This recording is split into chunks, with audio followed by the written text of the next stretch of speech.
წინა შეხვედრა ქონდა დოსტოევსკიზე და თავისუფლების საკითხზე ვილაპარაკეთ თავისუფლების ტვირთზე ეს საცდურზე რომ ადამიანმა დათმოს ეს თავისუფლება კეთილდღეობის სახელით რომელსაც მაცდურად ბედნიერებას დაარქმევს და აი ამ საკითხებს უტრიალებით და ეხლაც აი უნდა გავაგრძელოთ აი ამ საკითხებზე ლაპარაკი, იმიტომ რომ ალბერ კამიუსაც ეს მარადიული საცდურები აწუხებდა და ნახავთ როგორ წარმოაჩინა ეს თავის ცნობილ მითი სიზიფეზე. მითი სიზიფეზე თვითონ მითი არის ბოლო თავი ამ ნაწარმოების, რომელიც ძალიან როგორ ვთქვა, დიდარი არის თავისი იდეებით, თავისი კრიტიკული მუხტით, ძალიან ეს პოლემიკური არის და ნახავთ ახლა ამ იდეების სპექტრში იქნებ დავიჭიროთ ჩვენი სატკივარები და ჩვენი საკუთარ რაღაცა გამოცდილებები, როგორ ვთქვა, შევადაროთ იმას, რაზეც ალბერ კამიუ ლაპარაკობს. პლატონით დავიწყეთ, არა ჩვენ, აი წარმოვიდგინოთ ეგეთი რაღაცა. პლატონი იყო არისტოკრატი წარმოშობით. და აი პლატონს რო ბავშვობაში ქონდა გადასარავი ბავშვობა. დაუშვათ, აი ყველა რო ეფერებოდა პლატონს დაუშვათ, ყველა რა ვიცი, უღიმოდა, უცინოდა, ასწავლიდა რაღაც კაი რაღაცებს ეუნეოდა, ლამაზ ლექსებს უკითხავდა, რაღაც მოთხრობებს, ზღაპრებს ყველაფერი და ეს რო ქონოდა პლატონს რაღაც მუხტი თავის თავში ჩადებული, რომ ესეთი უნდა იყოს ნამდვილი სამყარო და მე გადააგდეს პლატონი სამყაროში, ჩვეულებრივ სამყაროში, სადაც პლატონმა ნახა, რომ არის ფლიდობა, ღალატი, მკვლელობა, ქურდობა, იქ საუკეთესო ადამიანებს კლავენ სამართლიანობის სახელი და სინამდვილეში ყველაზე დიდ უსამართლობაში ჩადიან ამითი, არა? და ხედავს, რომ ეს რო დაავიწყდეს, რომ ის ბავშვობის გამოცდილებები იყო მხოლოდ და მხოლოდ ჩათვალოს ის ბავშვობის გამოცდილებები, ფსიქოლოგიური ფენომენები მეტაფიზიკურ რეალობად. ჩათვალოს, რომ ის რაც ეუბნება მას, რომ ეს ყველაფერი საშინელებაა, ეს მეტაფიზიკური რაღაცაა, მასში თანდაყოლილი იდეები, რომლებიც უკავშირდება მეტაფიზიკურ ამ იდეების მეტაფიზიკურ რეფერენტს ტრანსცენდენტულ იდეებს. და თქვას, რომ აი ყველაფერი ხარვეზიანი, იმიტომ უნდა იყოს რეალური მარადიული სამყარო, მარადიული იდეების. მაგრამ მე რო გაახსენონ ფსიქოანალიზი რო ჩაუტარონ და იცი რა პლატონ, შენი მარადისობა არის ფიქცია, შენი ბავშვობის. იქ გეფერებოდა ყველა, იქ ყველანი ამას. სინამდვილეში არაფერი ეგეთი მარადული არ არსებობს, ეს ნოსტალგია არაფერზე არაა დაფუძნებული. ბოლო ნიჰილიზმია ყველაფერი და რაც შენ ხედავ, ესაა ცხოვრება. ნუ ბავშვობაში კარგად გეცეოდენ, ვიღაცა ბავშვს არ აკცეოდენ კარგად, ამიტომ არ დაბადა ეგეთი შენებური იდეების თეორია. შენ დაბადე, შენ ხარ ეგეთი არისტოკრატი, ხო? ისეთ ოჯახში გაიზარდე, რომ ეგეთი ფსიქოტიპი მოგეცა. ნუ გაონტოლოგიურებ ამ ფსიქოტიპს. იმიტომ რომ ამითი შენ ძალიან ცუდ საქმეს გავუკეთებ სამყაროს, რომ უთხრან პლატონს ეგეთი რაღაც. ნუ პლატონი რას უპასუხებდა, არ ვიცი, უბრალოდ ხვდები დაახლოებით რას უპასუხებდა, მაგრამ ეხლა ამას არ შევეხები. დაახლოებით ესეთი მომენტი რო იყოს, ესეთი მომენტი რო აღნიშნოთ დასავლურ ფილოსოფიაში, აი პლატონის თანდათანობითი ექსორციზმი ცნობიერებიდან. აი პლატონის იდეების სამყაროს, პლატონის ამ ობიექტური ხედვის სამყაროზე, ამის თანდათანობითი ექსორციზმი. ეს რაღაცა ჟან-პოლ სარტრი ტყუილ არ ვახსენე ხა ალბერ კამიუს ლაპარაკობს, სარტრიც იგივე იქნება.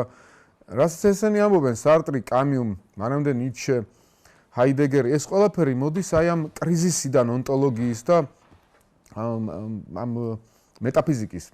სადაც მეტაფიზიკა ცხადდება როგორც ფიქცია, რომელიც სახიფათო ფიქციაა ამავე დროს. ადამიანის ცხოვრებას თრგუნავს ესეთი ფიქციები.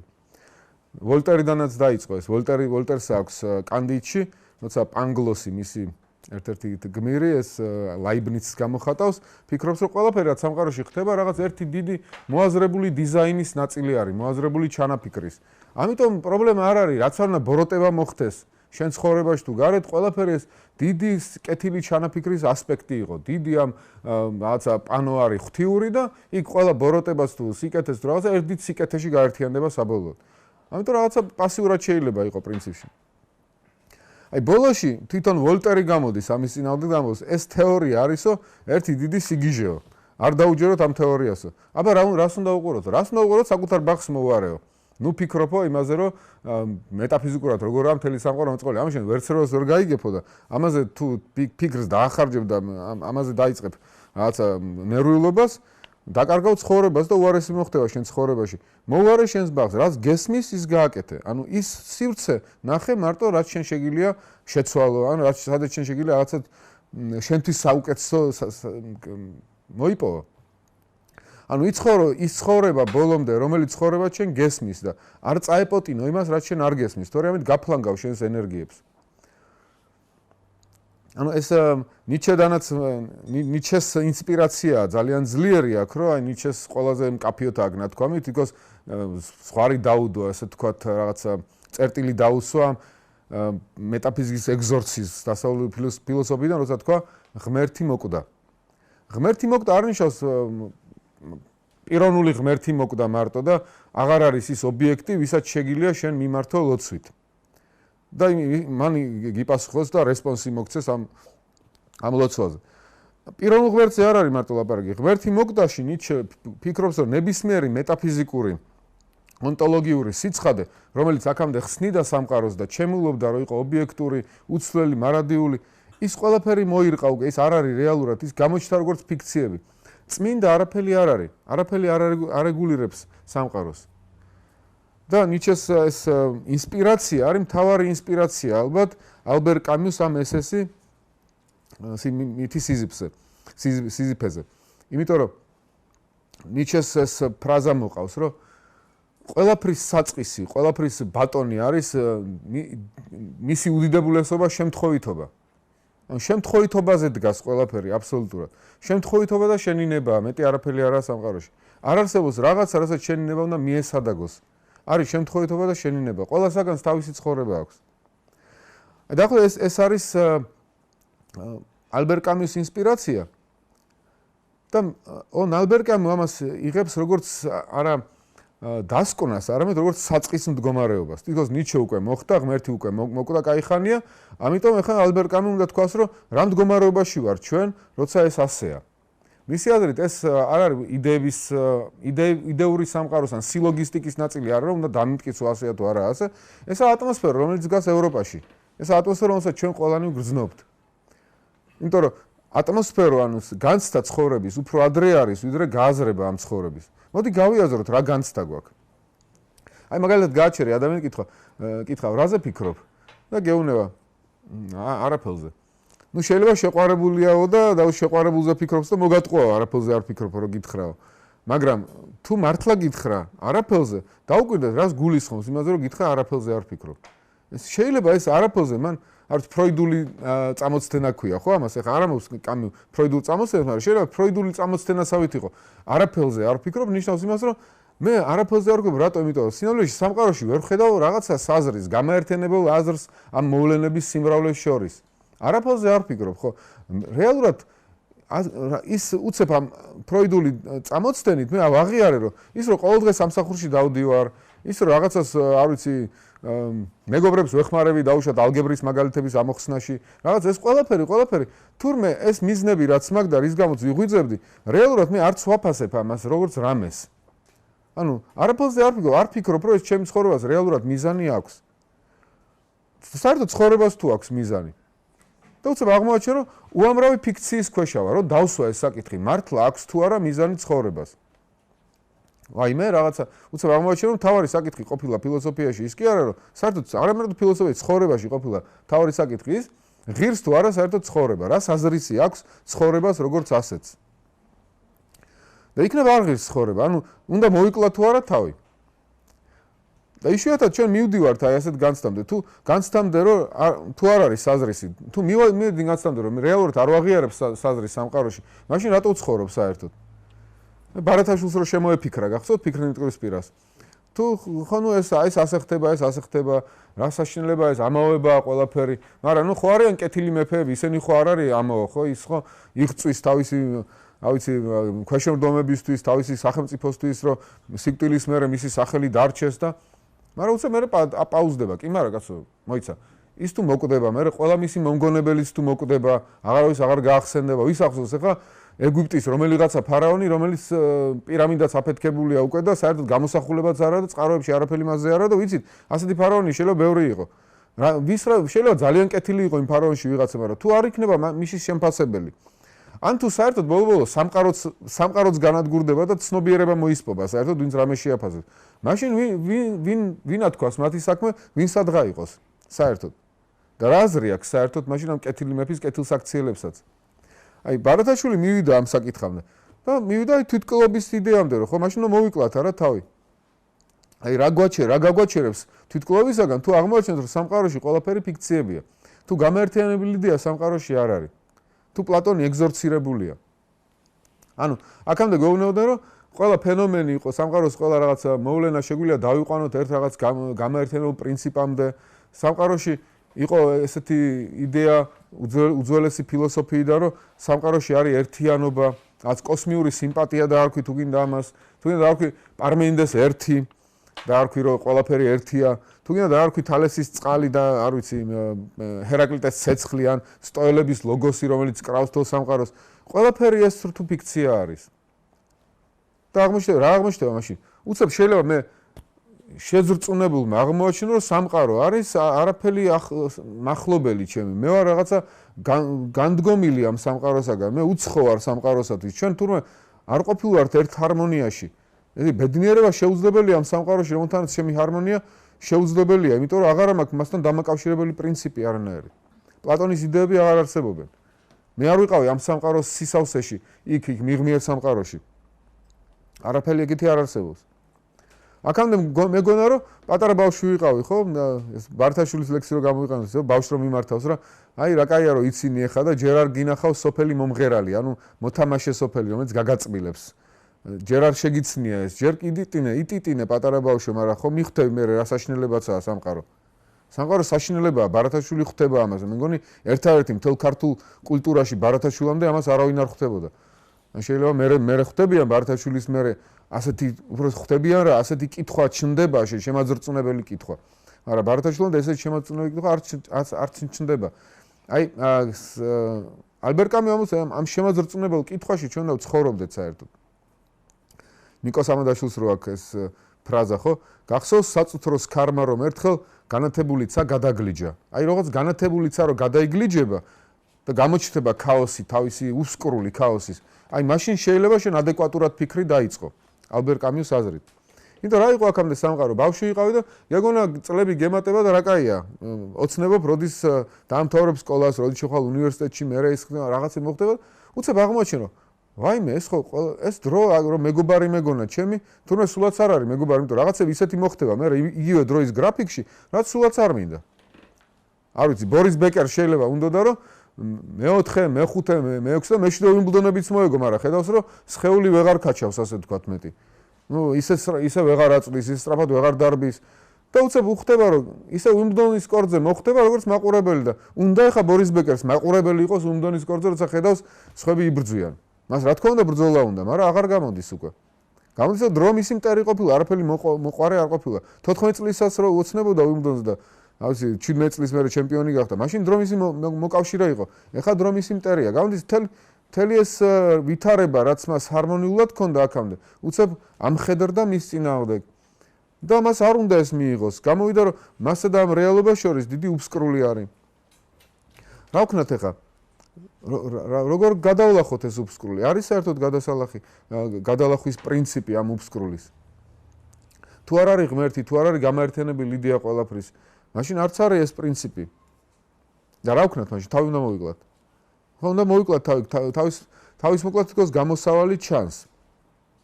მაგრამ ეს თავის მოკლა ხო რატო არ ვიკლავ თავს? ეხლა ეს არის ასახსნელი ალბერ კამიუს მიმართ. რატო არ ვიკლავ თავს მაინც? იცით რა, მე ვკითხულობ, მაგრამ გამსხლტომია ეს იდეა ძალიან ამ ესეში, რატო არ უნდა მოიკლა მართლა თავი? ძალიან გამსხლტომი არის. ისე როგორც გამსხლტომია ეს იდეა ნიჩესთანაც, ნიჩეს რო ამბობს, რომ ღმერთი მოკვდა, არაფერი არა, სადაც რასაც უნდა წაეპოტინო დაუშვათ. ყველა ეს იდეები არის ბოლო-ბოლო წალეკვადი ამ ქაოსით, ჩვენ ქაოსზე ვდგევართ, ჩვენ და შევხედოთ ამ ქაოსს.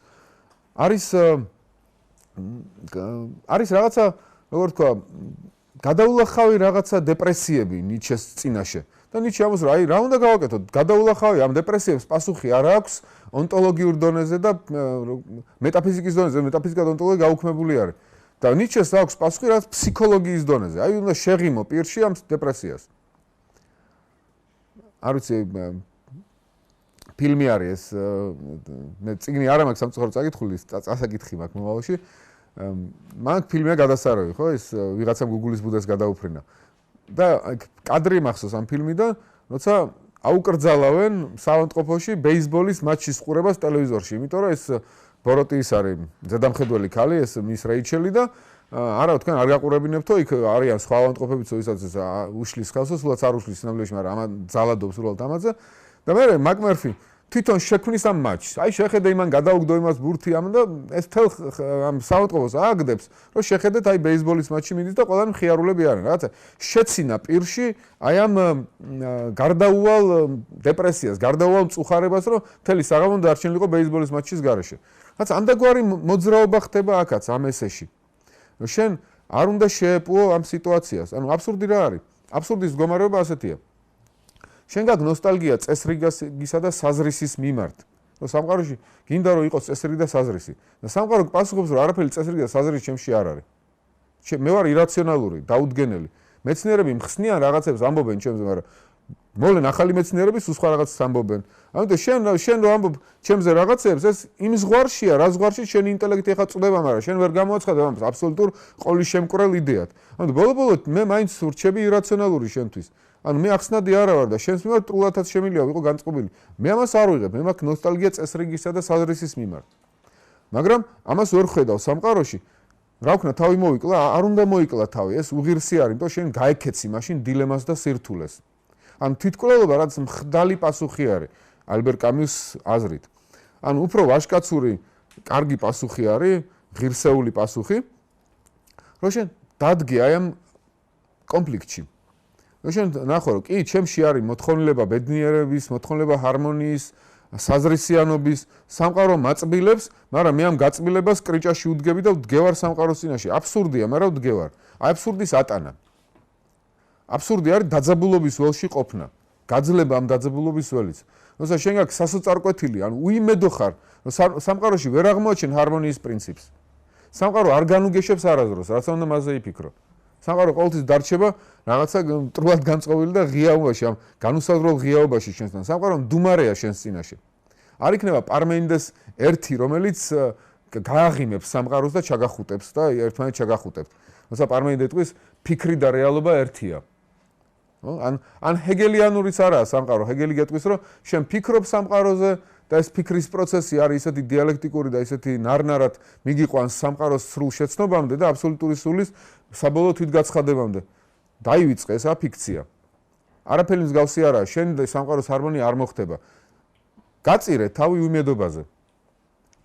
იყავი ვაჟკაცი, გაწირე თავი უიმედობაზე, მაგრამ სასოწარკვეთილიც ნუიქნები. უიმედობა და სასოწარკვეთილება არის ალბერ კამიუსთვის განსხვავებული ტერმინები. უიმედო იყავი, მაგრამ სასოწარკვეთილი არა. შენ ვაჟკაცურად უნდა აიტანო ეს აბსურდული მდგომარეობა. ამ აბსურდული მდგომარეობის გადალახვის მცდელობები არის სულის უფრო დაბალი რეგისტრის ქმედება. ანუ სულის ტონუსი, ყველაზე ამაღლებული ეს მდგომარეობა სულის არის, როცა შენ ძლებ ასეთ სიტუაციას, ამ კონფლიქტს, ამ ბოხს. რეალობას არ ეპუები, იცი რომ ამ არ ეპუები რეალობას, არ თანხმდები ამასთან, იცი რომ ამ უთანხმოებას ვერ აჯობებ მაინც, მაგრამ ამ ცხოვრობ ამ მარცხს და დაჟინებული ისევ და ისევ ებრძვი და ებრძვი, ისე რომ იცი რომ განწირულია შენი ბრძოლა, მაგრამ განწირული სულისკვეთება ებრძვი და ებრძვი. განწირული სულისკვეთება ბარათაშვილიდან თქვი ისე, მაგრამ არ თქვი არასწორად. ესე არის. განწირული სულისკვეთებით, ხო, მაინც გინდა საზრისი დაამკვიდრო, მაინც გინდა ბედნიერების შენი სურვილი თუ ნოსტალგია დაამკვიდრო, იცი რომ ეს შეუძლებელი, მაგრამ ამკვიდრებ დაჟინებით. აი ესა მაღალი ტონუსი შენი მდგომარეობის. მაგრამ ამისგან გაქცევა, რომ იქნება და გადაულახო ეს წინააღმდეგობა და რეალურ ჰარმონიას მივახციო, ეს არის დეკადანტური და ცუდი მდგომარეობა შენი სულის. ცუდი და სულმდაბალი მოძრაობა შენი სულის. სულის, შენი არსების, შენი მეობის. აქ არის ერთი საინტერესო თავი ფილოსოფიური თვითკვლელობა. ალბერ კამიუსთან ამ ესეში. ის ფიქრობს, რომ არიან ფილოსოფოსები, ვინც ვერ ძლებენ აი ამ მდგომარეობას და ეწევიან ფილოსოფიურ თვითკვლელობას. გადადიან ისევ მეტაფიზიკამდე, ჰუსერლს აკრიტიკებს, რა ჰუსერლიო მივიდა მაინც რაღაც მეტაფიზიკურ გააზრებამდეო სამყაროსიო. იქ ლევ შეესტოვზე ამბობს, რომ რელიგიურ ეგზისტენციალისტებზე შეესტოვზე, კირკეგორზე, რომ ესენიც ღმერთამდე მივიდნენ აი ამ რაღაცა სულმოკლე იმპულსით, რომ ვერ გაძლეს ესეთი გადაულახავი მდგომარეობა და თქვენს რომ რახან ეს გაუსაძლისია, რახან ჩვენში არის მოთხოვნილება, რომ ეს გადაულახოთ, ამიტომ ამ გადალახვის პრინციპიც უნდა არსებობდეს. თუ რაციონალურად ვერ გადავლახეთ ეს მდგომარეობა, იმიტომ რომ რაციონალურად არ იხსნება სამყარო, მით უარესი რაციონალობისთვის და მით უკეთესი ჩვენთვის, იმიტომ რომ მაშინ უნდა ვეძებოთ ეს გადალახვა ზერაციონალურში, ანუ ღმერთში. წამს, იმიტომ რომ აბსურდიას ლოგიკით. ტერტულიანის ნათქვამი არ იყენებს ამ ტერტულიანის ამ ნათქვამს ალბერ კამიუ, მაგრამ ამას გულისხმობს, რომ შენ აკეთებ რწმენის ნახტომს მაშინ. შენ ხედავ რომ ესეთი სიამაყით დგომაში შენ ვერ აღწევ რაღაცა კონტაქტის დამყარებას სამყაროსთან, კონფლიქტის გადალახვას ვერ აღწევ, ამიტომ შენ აკეთებ რწმენის ნახტომს. რაღაცნაირად თამდაბლობას იჩენ, გეუნებია, ნუ ირწმუნე და მერე დაინახავ და შენ ირწმუნებ და მერე გიჩნდება ილუზია, რომ ხედავ მართლა. ესეთი რწმენის ნახტომი მისაა ფილოსოფიური თვითმკვლელობა, დაუშვებელი. კირკეგორიც კი მისთვის ძალიან კარგი მდგომარეობაში, ეგზისტენციალურ მდგომარეობაში, როცა ის ცდის ყველაფერს, ყველა ცდას თავისი უნიკალური მნიშვნელობა აქვს და არ არის დაკავშირებული რაღაც ერთიან გამაერთიანებულ იდეასთან. კირკეგორიც კი მისი აზრით ბოლომდე ვერ ძლებს ამ მდგომარეობას და ის მიდის ღმერთამდე. იმიტომ კირკეგორი ამბობს, რომ აი გადავლახავი წინააღმდეგობა ჩემსა და იმ იმპერატივს შორის დაუშვათ, აი რაღაც ღვთისმცნებას შორის. და მე არ შემიძლია ეს გავძლო. ამიტომ რაღაცა ვერ ვაკეთებ ჩემი ძალებით ვერაფერს. ამიტომ მე ნახტომს ვაკეთებ რწმენით იმ ძალის მიმართ, რომელმაც დამამკვიდრა საერთოდ მე, რომელმაც გამაჩინა. აი ამ ძალის მიმართ ნახტომით მე გამჭირვალეობაში ვარ ამ ძალასთან, რომელმაც დამადგინა და მე გადავლახე ეს კონფლიქტი. ამიტომ ღმერთი მჭირდება ამ კონფლიქტის გადასალახად. ალბერ კამიუსის ეს მოძრაობა არის დეკადანტური და არასწორი. ანუ ეს არის რომ ვერ ძლებ ამ ტონუს და ვერ ძლებ ტალღის ქიმზე გაძლება. შენ უნდა გაძლო დაძაბულობის ქიმზე, ტალღის უმაღლეს წერტილზე. მაშინ შენში ყალიბდება ღირსების განცდა, სიცოცხლის დაფასება რეალური. შესტოვი, ლევ შესტოვზე ის ბევრს ფიქრობდა და ლევ შესტოვიც ამას ამბობს, რომ ხო მართალია, აი რაციონალურად ვერ ამოხსენით, ესე იგი უნდა ამოხსნათ ზერაციონალურად, ღმერთით უნდა ამოხსნათ რეალობა. ღმერთი აბსურდით მოდის ჩვენთან. ესეც იგივე ტექნიკა არის. იგივე შეიძლება ითქვა არა მარტო ღმერთზე, არამედ ნებისმიერ სხვა ეგეთ გამაერთიანებელ იდეაზე. შეიძლება თქვა, რომ მიზანი რომელიც სიცოცხლეზე მეტია. და არ ვიცი, თქვას ვინმე კოვალოვმა დაწერა, ვინ იყო რუსმა ინჟინერმა, რომ აი ეს თვითმფრინავის გაკეთება იაკოვლევმა, ხო? არის მიზანი რომელიც სიცოცხლეზე მეტია, მე მიუძღვენი ჩემი ცხოვრება ამას, მე მოვკვდები და ამას გავაკეთებ. ესეც იგივე ნახტომი არის. არა გაქვს უფლება ეს გააკეთო, რას ქვია სიცოცხლეზე მეტი მიზანი. არ არსებობს მეტაფიზიკური შინაარსი სიცოცხლის. სიცოცხლე სიცოცხლე არის. შენ რაც გესმის, იქაა შენი გაგების ფარგლები და ამის იქით თუ გადახტი, უკვე არის კომფორტს ეძებ, ესე იგი, მეტაფიზიკურ კომფორტს. გინდა რელიგია დაარქვი ამას, გინდა იაკის შექმნა და გინდა რამე ეგეთ პოლიტიკური იდეოლოგია, ყველგან შენ ეძებ რაღაცას, რომელიც სიკვდილზე მეტი ყოფილა, თუმცა სიკვდილს სიცოცხლეზე მეტი. ეს ყველაფერი არის კომფორტისკენ სწრაფვის რაღაცა სულუნდაბალი იმპულსი. ფსიქოლოგიური ფენომენია და არ არის დაფუძნებული რეალურ მეტაფიზიკასთან. მეტაფიზიკა კი სილოგიზმითაც არ მიიღწევა. არ არსებობს ადამიანი, რომელიც ანსელმის ონტოლოგიური არგუმენტისთვისო სიკვდილზე წავავა. არ არის ცხოვრება სილოგიზმი. ცხოვრება არის განცდა, გულწრფელი განცდა, პატიოსანი განცდა და პატიოსანი განცდა მისი აზრით გეუბნება, რომ სიკვდილის იქით არაფერი არაა, სიკვდილი არის ბოლოს ზღვარი. და სიკვდილის ასე მობრეცვა, რომ იმის იქით კიდე სხვა რაღაცა არის ამ კომფორტის სურვილი. შემოყვანა იმ ცვლადის, რომელიც ცვლადის შემოყვანის უფლებაც შენ არ ქონდა. ამიტომ ჟან-პოლ სარტრის ის არის ვიცხოვროთ აბსურდი, ვიცხოვროთ ვაჟკაცურად ეს მდგომარეობა.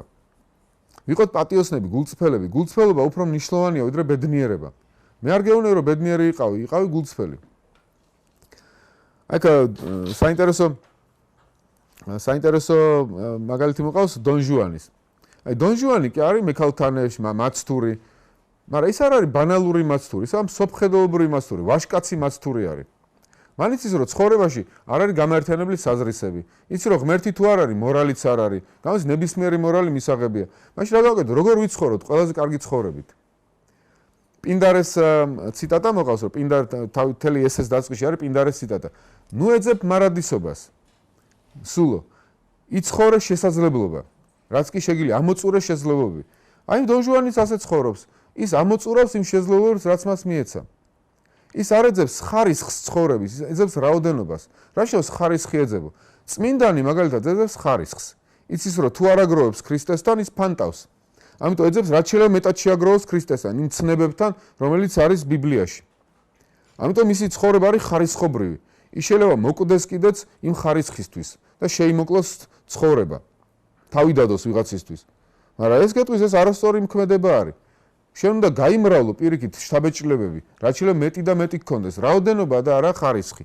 იმიტომ ხარისხი თუ შემოიყვან, შენ შემოიყვან ამ დროს ფასელობით შკალას. აი ეს უფრო ფასეული მოვლენა, ეს ნაკლებ ფასეული მოვლენაა. დაუშვათ, არ ვიცი. რაღაცა ქმედება არის, ეს ხაზგასასმელია, ეს არ არის ხაზგასმელი. ეს მოვლენა ხაზგასმელია, ეს არა ხაზგასასმელი. ხაზგასასმელ მოვლენებზე მეტი კონცენტრაცია მაქვს, სხვა მოვლენებზე ნაკლები კონცენტრაცია მაქვს. როგორც წინა რენესანსულ ნახატებში იყო, არა?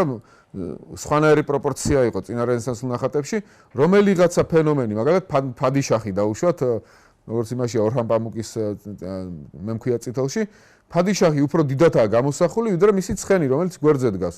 რეალურად ესე არ არის, ხო, მაგრამ ფადიშახი უფრო ვაფასებ, ვიდრე მის ცხენს. ანუ იერარქიზირებულია სამყარო და მე უფრო მეტ ყურადღებას რაღაცებს ვახცევ, რაღაცებს არა. აქ კი დონ ჟუანთან თავისუფლდება სამყარო. ანუ ალბერ კამიუსთან შენ უნდა გაათავისუფლო სამყარო ამგვარი დაუშვებელი იერარქიზაციისაგან და დააფასო თითოეული მოვლენა თავის თავისუფლებაში. გამრავლდეს სამყარო, პლურალისტური გახდეს, ის უნთქოს სამყარო. ეს ნიჩედან მოდის, რა თქმა უნდა. ნიჩე ამბობს, რომ მე ვარ დიდი განმათავისუფლებელი. სამყაროს ყველა ნივთს ვათავისუფლებ და თავისთავად ღირებულებას და მნიშვნელობას ვაძლევ. აქამდე ეს ნივთები შებოჭილები იყვნენ იდეებით, რაღაცა გამაერთენებელი, რაღაცა წნეხით. ეხლა ეს წნეხები მოუხსენი მე და თითოეული მოვლენა დავაფასე თავის თავადობაში. მე არ ცხოვრობ მომავლისთვის. მომავალი არ არსებობს. მომავალი მარტო სიკვდილი არის. და სიკვდილამდე მაქსიმალურად უნდა გავამრავლო შთაბეჭდილებები. ცხოვრებას მაქსიმალურად უნდა მივცე ნაირფეროვნება, ფერადოვნება, რა ვიცი, თითოეულ მოვლენა დავაფასო. რა ვიცი, წვიმის ეს ასე მოდის წვიმა, ეს ქარი ასე უბერავს და დავსველდი, ესე დასაფასებელია, მე ზიანი ამინდია დასაფასებელი, ის ღრუბლიანიცა თითოეული მომენტი ამ ღრუბლების დასაფასებელია. ყველა ასპექტს რეალობის თავისთავად ღირებულება და თავისთავად ღირებულია იერარქიზაციის გარეშე. ამიტომ ასეთი მიდგომით მე სამყაროს ვასუნთქებ და არ ბოჭავ რაღაცა კონცეპტებით. კი ბატონო, შეიძლება სასაცილო მდგომარეობაში აღმოჩნდეს დონ ჟუანი, არა? დონ ჟუანი აქამდე მექალთანეობდა, მაგრამ მე დაკარგა ეს გარეგნული სილამაზე, დაჩაჩანაკდა და მე ტრაგედიაში არის. კი ბატონო, ტრაგედიაში არის, მაგრამ დონ ჟუანი თუ ცნობიერი დონ ჟუანია, ის ამ ტრაგედიასაც იცნობდა.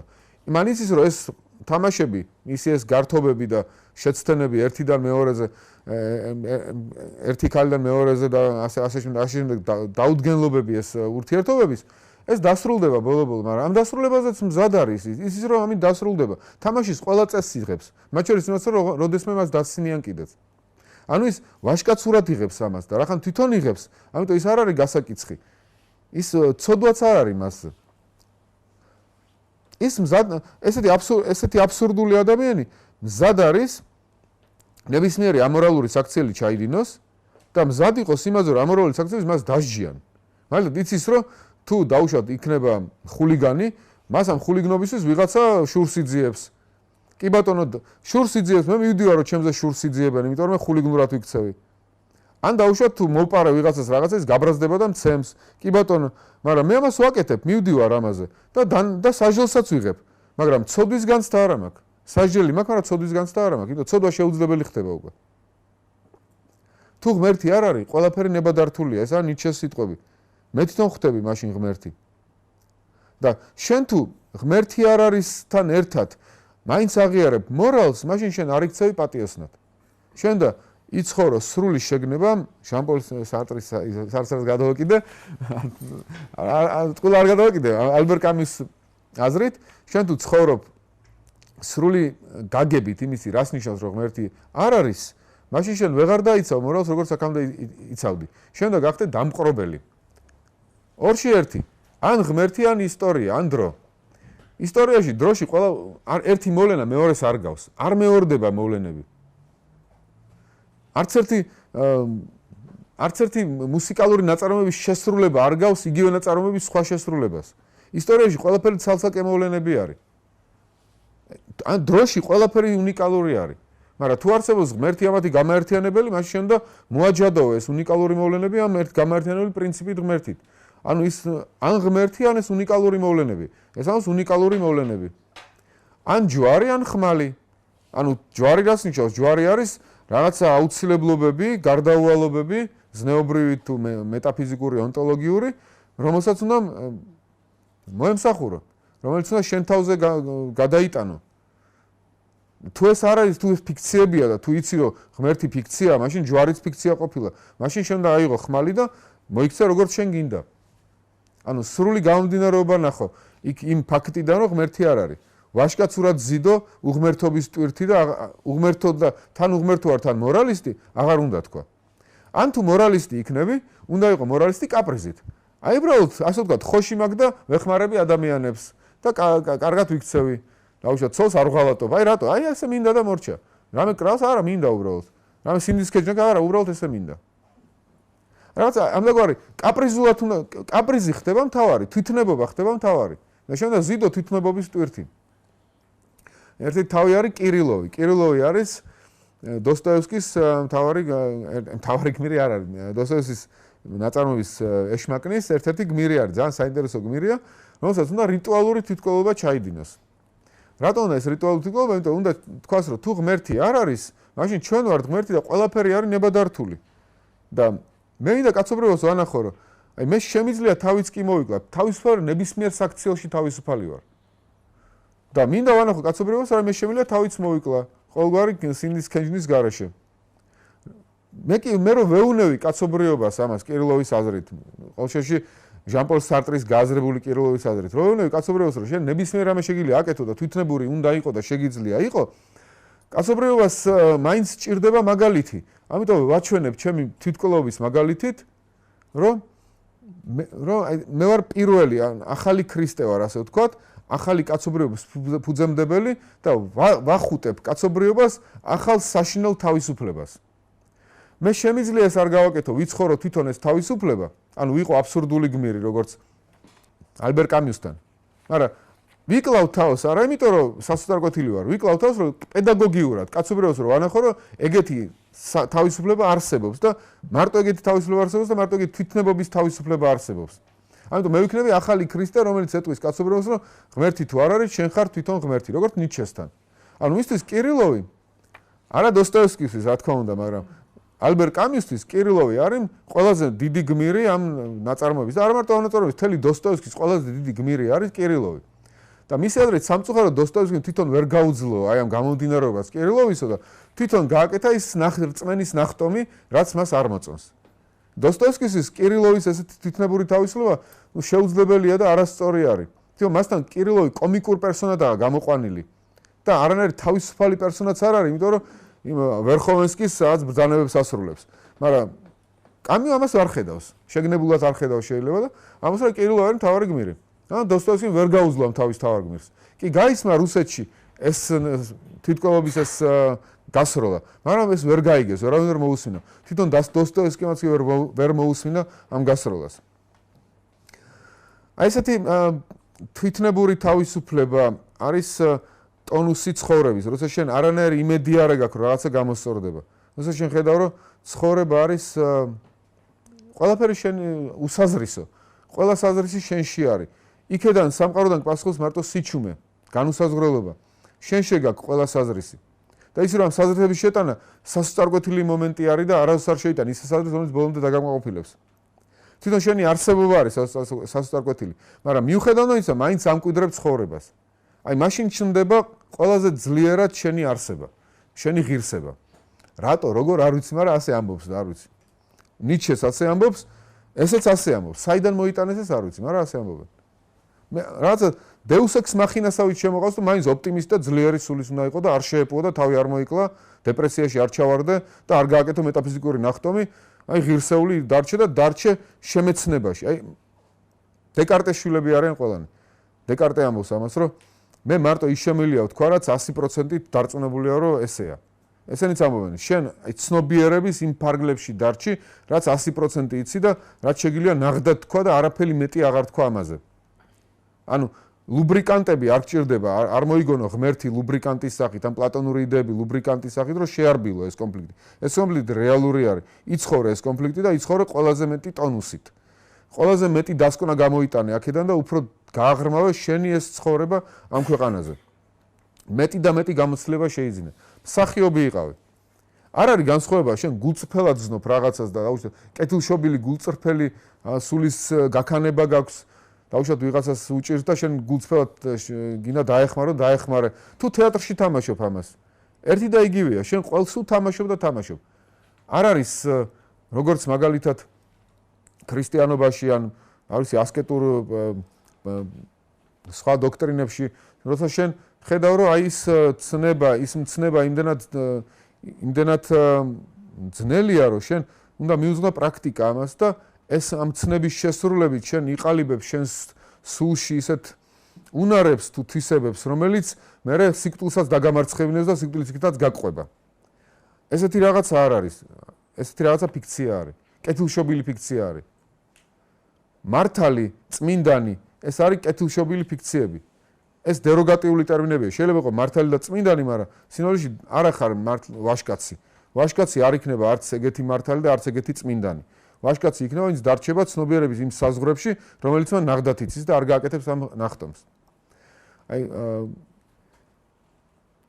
ნუ მოკლავ ჯაფარას ჰარპერლის ნაწარმოებშია ქალი, რომელიც ნარკომანი არის და კვდება. და ნახდათ მოკვდება. და სიკვდილის წინ რამდენიმე კვირა დარჩა მარტო და რამდენიმე ერთი-ორი თვე დარჩა, ხო და ამ ორ თვეს მიუძღვნის იმას, რომ ნარკო დამოკიდებულება გადალახოს და გადალახავს. მაგრამ აქ არ ჩანს რომ მას ღმერთის წამს და გონია რომ ამ გადალახვით სული ისე ჯანსაღ მდგომარეობაში ექნება, რომ მერე მარადისობაში ეს გაყვება. არა, აი გადალახოს, უბრალოდ რომ გადალახოს, უნდა რომ გადალახოს ეს. ან დაუშვათ შეიძლება იქ არ ჩანდეს ასე მკაფიოდ ეს მომენტი, მაგრამ ეს იტყოდა ალბერ კამიუ რომ აი მას რომ მოუნდეს უბრალოდ კაპრიზით. მე არ მინდა ეს მომენტი მქონდეს. მე მინდა მქონდეს გამოცდილება ამ ნარკო დამოკიდებულების ძლევის გამოცდილებაც მქონდეს ცხოვრებაში. არაფერი იმედი არ მაქვს, მე რამე იქნება, მაგრამ მე მინდა ეს გამოცდილებაც შევიძინო. მინდა ეს სიხარული გავიგო, რა არის ნარკო დამოკიდებულების გადალახვა. და გადავლახე, აი ეს არის აბსურდული გმირი. ანუ აბსურდული გმირი უიმედოთ და უნუგეშოთ რო აკეთებს ამ ქმედებებს და არანაირი მეტაფიზიკური რაღაცა იმედები და მარადიული ცხოვრების იმედი არ აქვს. იმიტომ მარადიული ცხოვრების იმედი შენ ამ ქვეყნიურ ენერგიებს მოკლავს და მოსპობს და იმ ცხოვრების ტონუსს მოსპობს მისი აზრით, რაც ადამიანს ღირსეულს ხდის.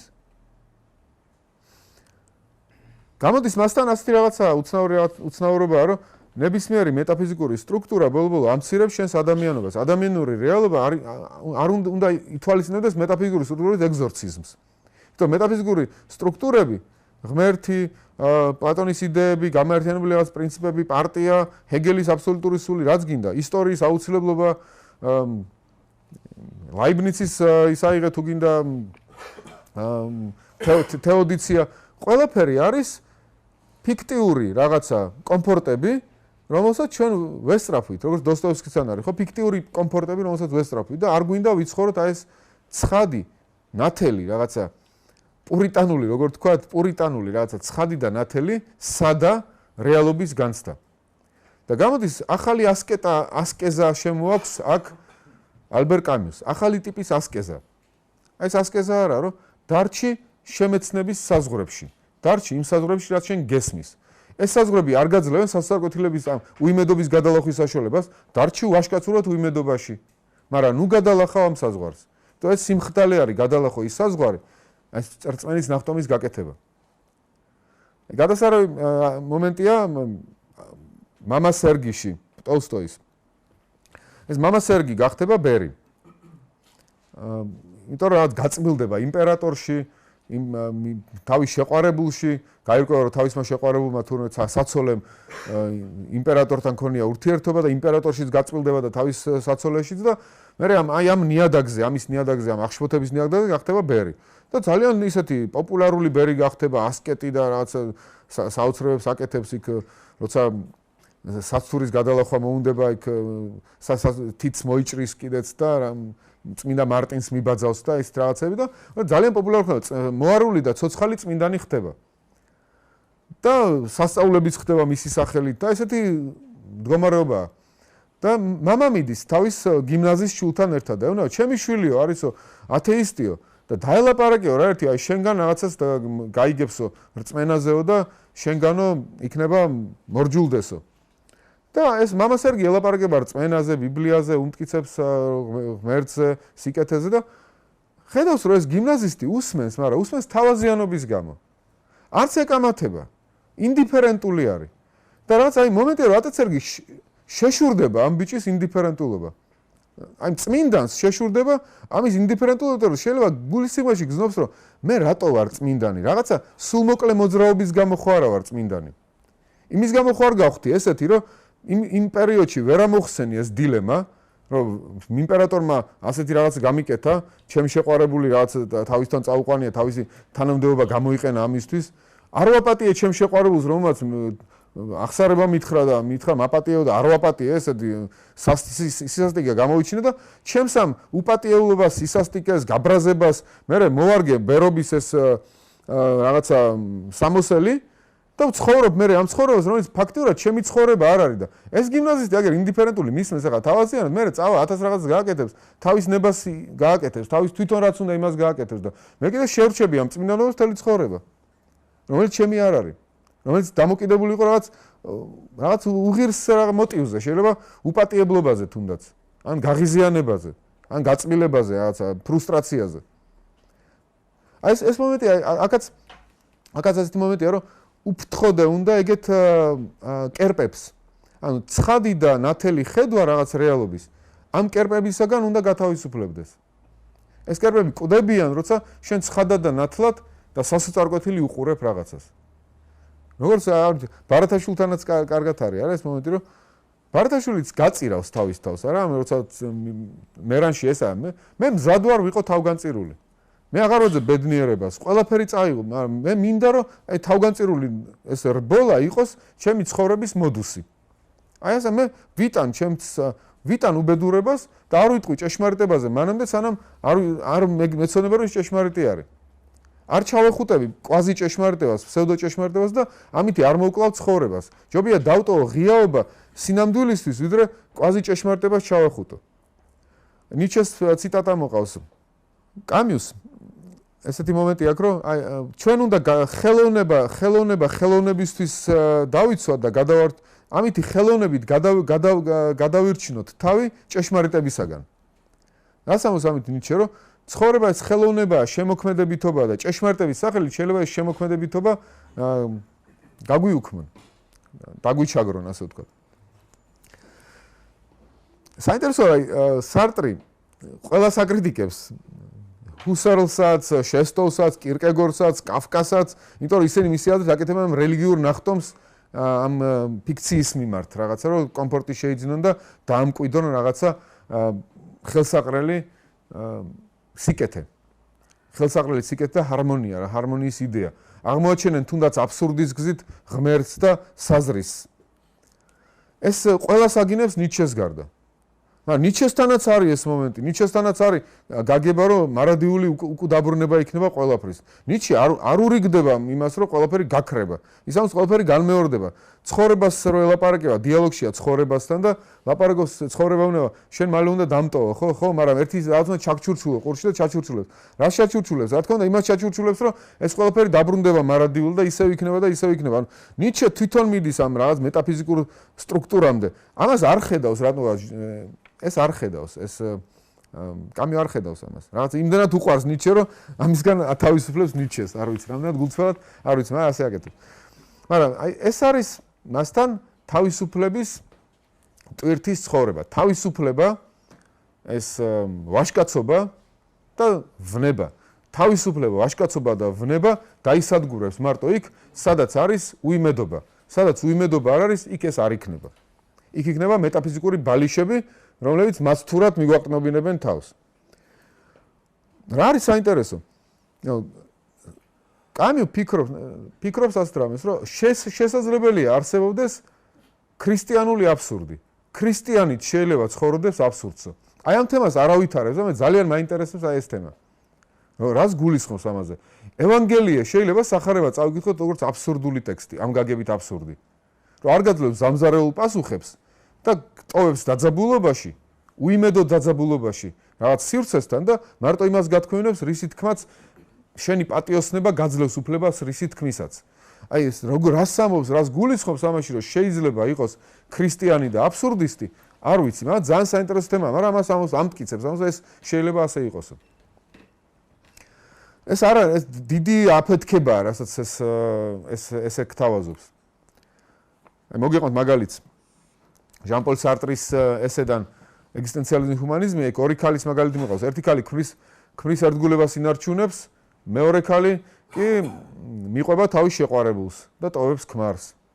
ორივე ქმედება თუ ეს შესრულებულია თავისუფლებაში და სრული გააზრებით, რომ არ არსებობს, ცნობიერი გააზრებით, რომ არ არსებობს ობიექტური პრინციპები, რომ ერთგულება შეინარჩუნე ან შეყვარებულს აყევი თუ შენ ეს ეროსი გეუნება და არ არის ეგეთი არც ერთი არის პრინციპი, არც მეორე და თუ შენ უბრალოდ შემოქმედებითად ირჩევ ან ერთს ან მეორეს, შენ ხელოვანი ხარ, შენ მიგაჩნია რომ ეს უნდა გააკეთო. მაშინ ეს ორივე თანაბრად გამართლებული არის. არც ესეთი ძიძია, რომელიც უღალატებს თავის ქმარს დაუშვათ ხევისბერგ გოჩაში, ხო? ონისესთან და ტატიანა ლარინა, რომელიც არ უღალატებს თავის ქმარს ონეგინთან, ევგენი ონეგინში. ამ ლოგიკით რომ მედიტაციის მდგომარეობაში დააყენო ასე 10,000 წელი და თქვა რომ აი ორივე თანაბრად დაშვებული საქციელი არის. მაგრამ დოსტოევსკი ან სხვა გეტყოდა, ან ვინმე ეგეთი ქრისტიანი ეგზისტენციალისტი ან ქრისტიანი გეტყოდა, ან პლატონისტი გეტყოდა, რომ იცი რა ეგრე არ არის. ტატიანა ლარინას ქმედება რომ დარჩა თავის ქმართან, აი ამ სასწორზე, რაც მარადიულ სასწორზე უფრო მძიმე და უფრო კეთილშობილია ვიდრე ეს. სადაც 10,000 20 წლის მერე თვითონ ძიძიაც მიხვდება, რომ თურმე ის უფრო კეთილშობილი ყოფილა. ესენი გეტყვიან, მაგრამ ესენი გეტყვიან ნიცშეც, სარტრიც, ალბერ კამიუს, რომ ეგეთი სასწორი არ არსებობს. არ არსებობს ეგეთი გამაერთიანებული პრინციპი.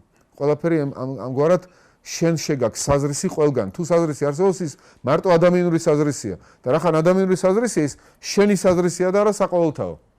საყოველთაო ჭეშმარიტებას აღარც უნდა ეძებო უკვე საყოველთაო ჭეშმარიტება. არის თითოეული ადამიანის დამოკიდებულება ამ აბსურდის მდგომარეობაში სამყაროსთან და გამაერთიანებელი ყოვლის მომცველი აღარ არის. ეს არის დიდი ხედვა და აი ამ ხედვას მოაყოლა სიზიფეს მითი. როგორც პლატონმა თქვა, ეს გამოქვაბულის მითი და თავისი დიდი ხედვა და დიდი პერსპექტივა წარმოგიჩინა, ამის ფაქტიურად საპირისპირო პერსპექტივა სიზიფეს მითი. სიზიფეს იდეა რომ არის ეს ყველაზე ბრძენი ადამიანებს შორის თურმე სიზიფეა, ეს მითის ერთ პერსპექტივას იღებს. ყველაზე ბრძენი კაცი არის.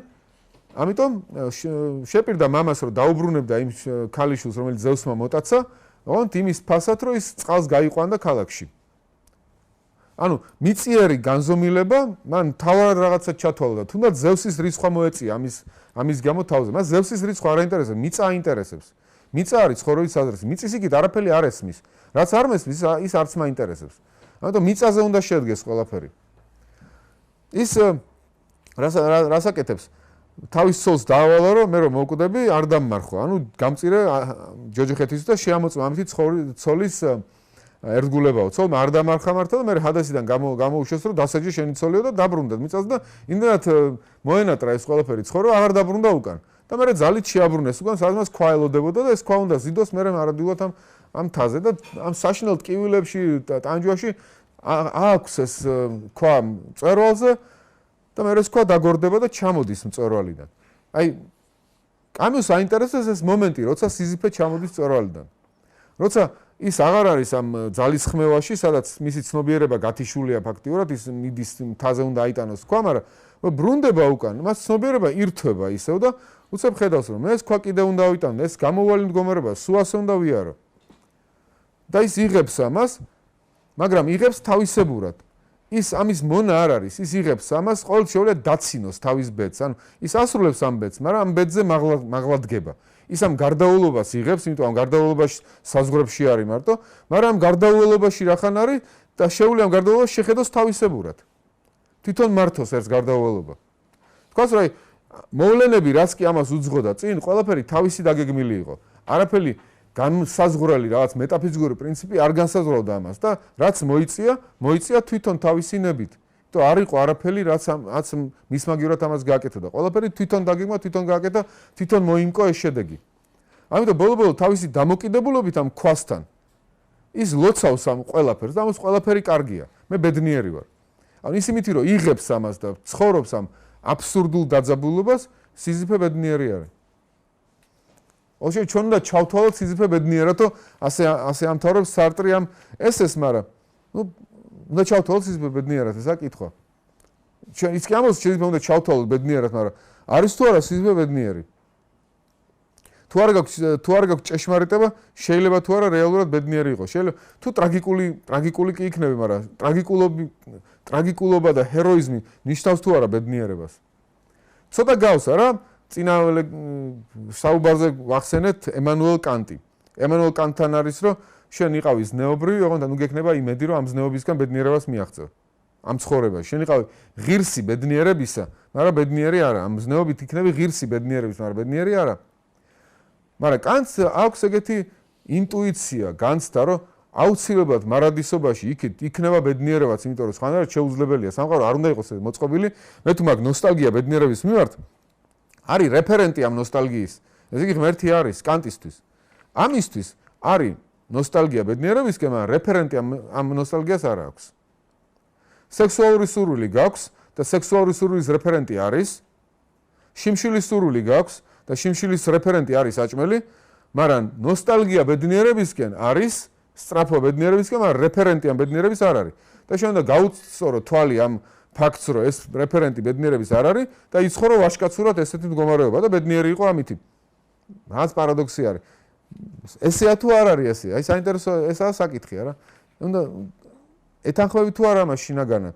ესე შენი დამოკიდებულება ამ ძალიან დიდ ფიქრის გრიგალთან, რომელიც რა ვიცი, საშინელ პერსპექტივას ხსნის შენს წინაშე და თან საშინელი როგორ გითხრა და საშინელი დამკვირვებლის თვალით გიყურებს. აი შენ ხო არ გააკეთებ ამ ფიქრის გრიგალის შემდეგ მეტაფიზიკურ ნახტომს, სულმოკლე ნახტომს, რომ ხო არ შეგეშინდება ამისი და ხო არ გაექცევი ამას სადღაც რომელიღაც პოლიტიკურ პარტიაში ან რომელიღაც რელიგიურ გაერთიანებაში, იმიტომ რომ დახუჭო თვალი, რომ ეს თქოს არც არსებულა ის რაც კამიუმ თქვა. ან ვიღაცა შეიძლება თქვას, თუ ეს რო წაიგიხოს პლატონმა, იქნებ პლატონი ამას დაუპირისპირდეს ვაჟკაცურად, ან დეკარტე დაუპირისპირდეს ვაჟკაცურად, არანაკლები ვაჟკაცობით თქვას, რომ სიცხადე მეუნება ზუსტად იმას, რაც ვამბობ. და სიცხადის გამო ვაკეთებ ამ გადალახვას აი ასეთი საშინელი დილემის. და ბედნიერება რეალურად შესაძლებელია, იმიტომ კი არა რომ მეშინია რომ ის შეუძლებელი იყოს. უბრალოდ ასე რეალურად სიცხადეში მწამს. არსებობს სიცხადე, რომელიც ბედნიერებას პატიოსნად შეძლებს გახდის შესაძლებელს. ესაა დიდი საკითხი. ფილოსოფიური საკითხი, რომელიც გადასაწყვეტია ფილოსოფოსების მიერ და ყველა ადამიანის მიერ. მართალია ეს თუ არ არის მართალი? შეიძლება ვიპოვოთ ისეთი სიცხადე, რომელიც გადაგვალახინებს უბედურებას. თუ უბედურების ცხოვრება არის ჩვენი ადამიანური მოვალეობა და ნებისმიერი ეგეთი სიცხადის შემოყვანაც კი უკვე დეკადანტური და სულმდაბალი აქტი არის. აი ესაა დიდი საკითხი. პირველი შეკითხვა მაქცევდა ამას დაკავშირებით კომფორტის ზონაში ყოფნა, ასე ვთქვათ, მიღმიერში რაღაც აღმოჩენა არის მხოლოდ თუ უბრალოდ იმის რწმენა, რომ შენ ფლობ ჭეშმარიტებას. იმიტომ რომ ჩემი წარმოდგენით ხო, ანუ თუნდაც იმის ჭეშმარიტებას მიღება, რომ ამის იქით არაფერი არ არის, ეს არის ჭეშმარიტება, ეს კომფორტის ზონაში ყოფნა არის რაღაც ზონაზე. მე თუ ჭეშმარიტებას ფლობ, ჩემი აზრით ეს უკვე კომფორტის ზონაში ყოფნა არის. ანუ ვაჟკაცობა ის ხო არ არის, რომ რეალურად არ იცოდე რა არის ჭეშმარიტება. და არ შეუშინდე იმას, რომ აღიარო ეს პოზიცია. თუმცა ჩვენ არ ფლობ ჭეშმარიტებას. ხო, ამას ამბობს კამიუს და მეცაც ამბობს ალბათ, რომ ჭეშმარიტების ის ტრადიციული გაგება, რომ არსებობს რაღაცა ყოლის მომცველი თეორია, რითიც მთელი სამყარო შეიძლება ავხსნათ, ესეთი ტრადიციული გაგება, რომელიც ფიქცია იყო ფილოსოფიური, უნდა ვაღიაროთ როგორც ფიქციები ფილოსოფიური. ამიტომ ჭეშმარიტების ამ გაგებით გაუქმება არის ამათთან.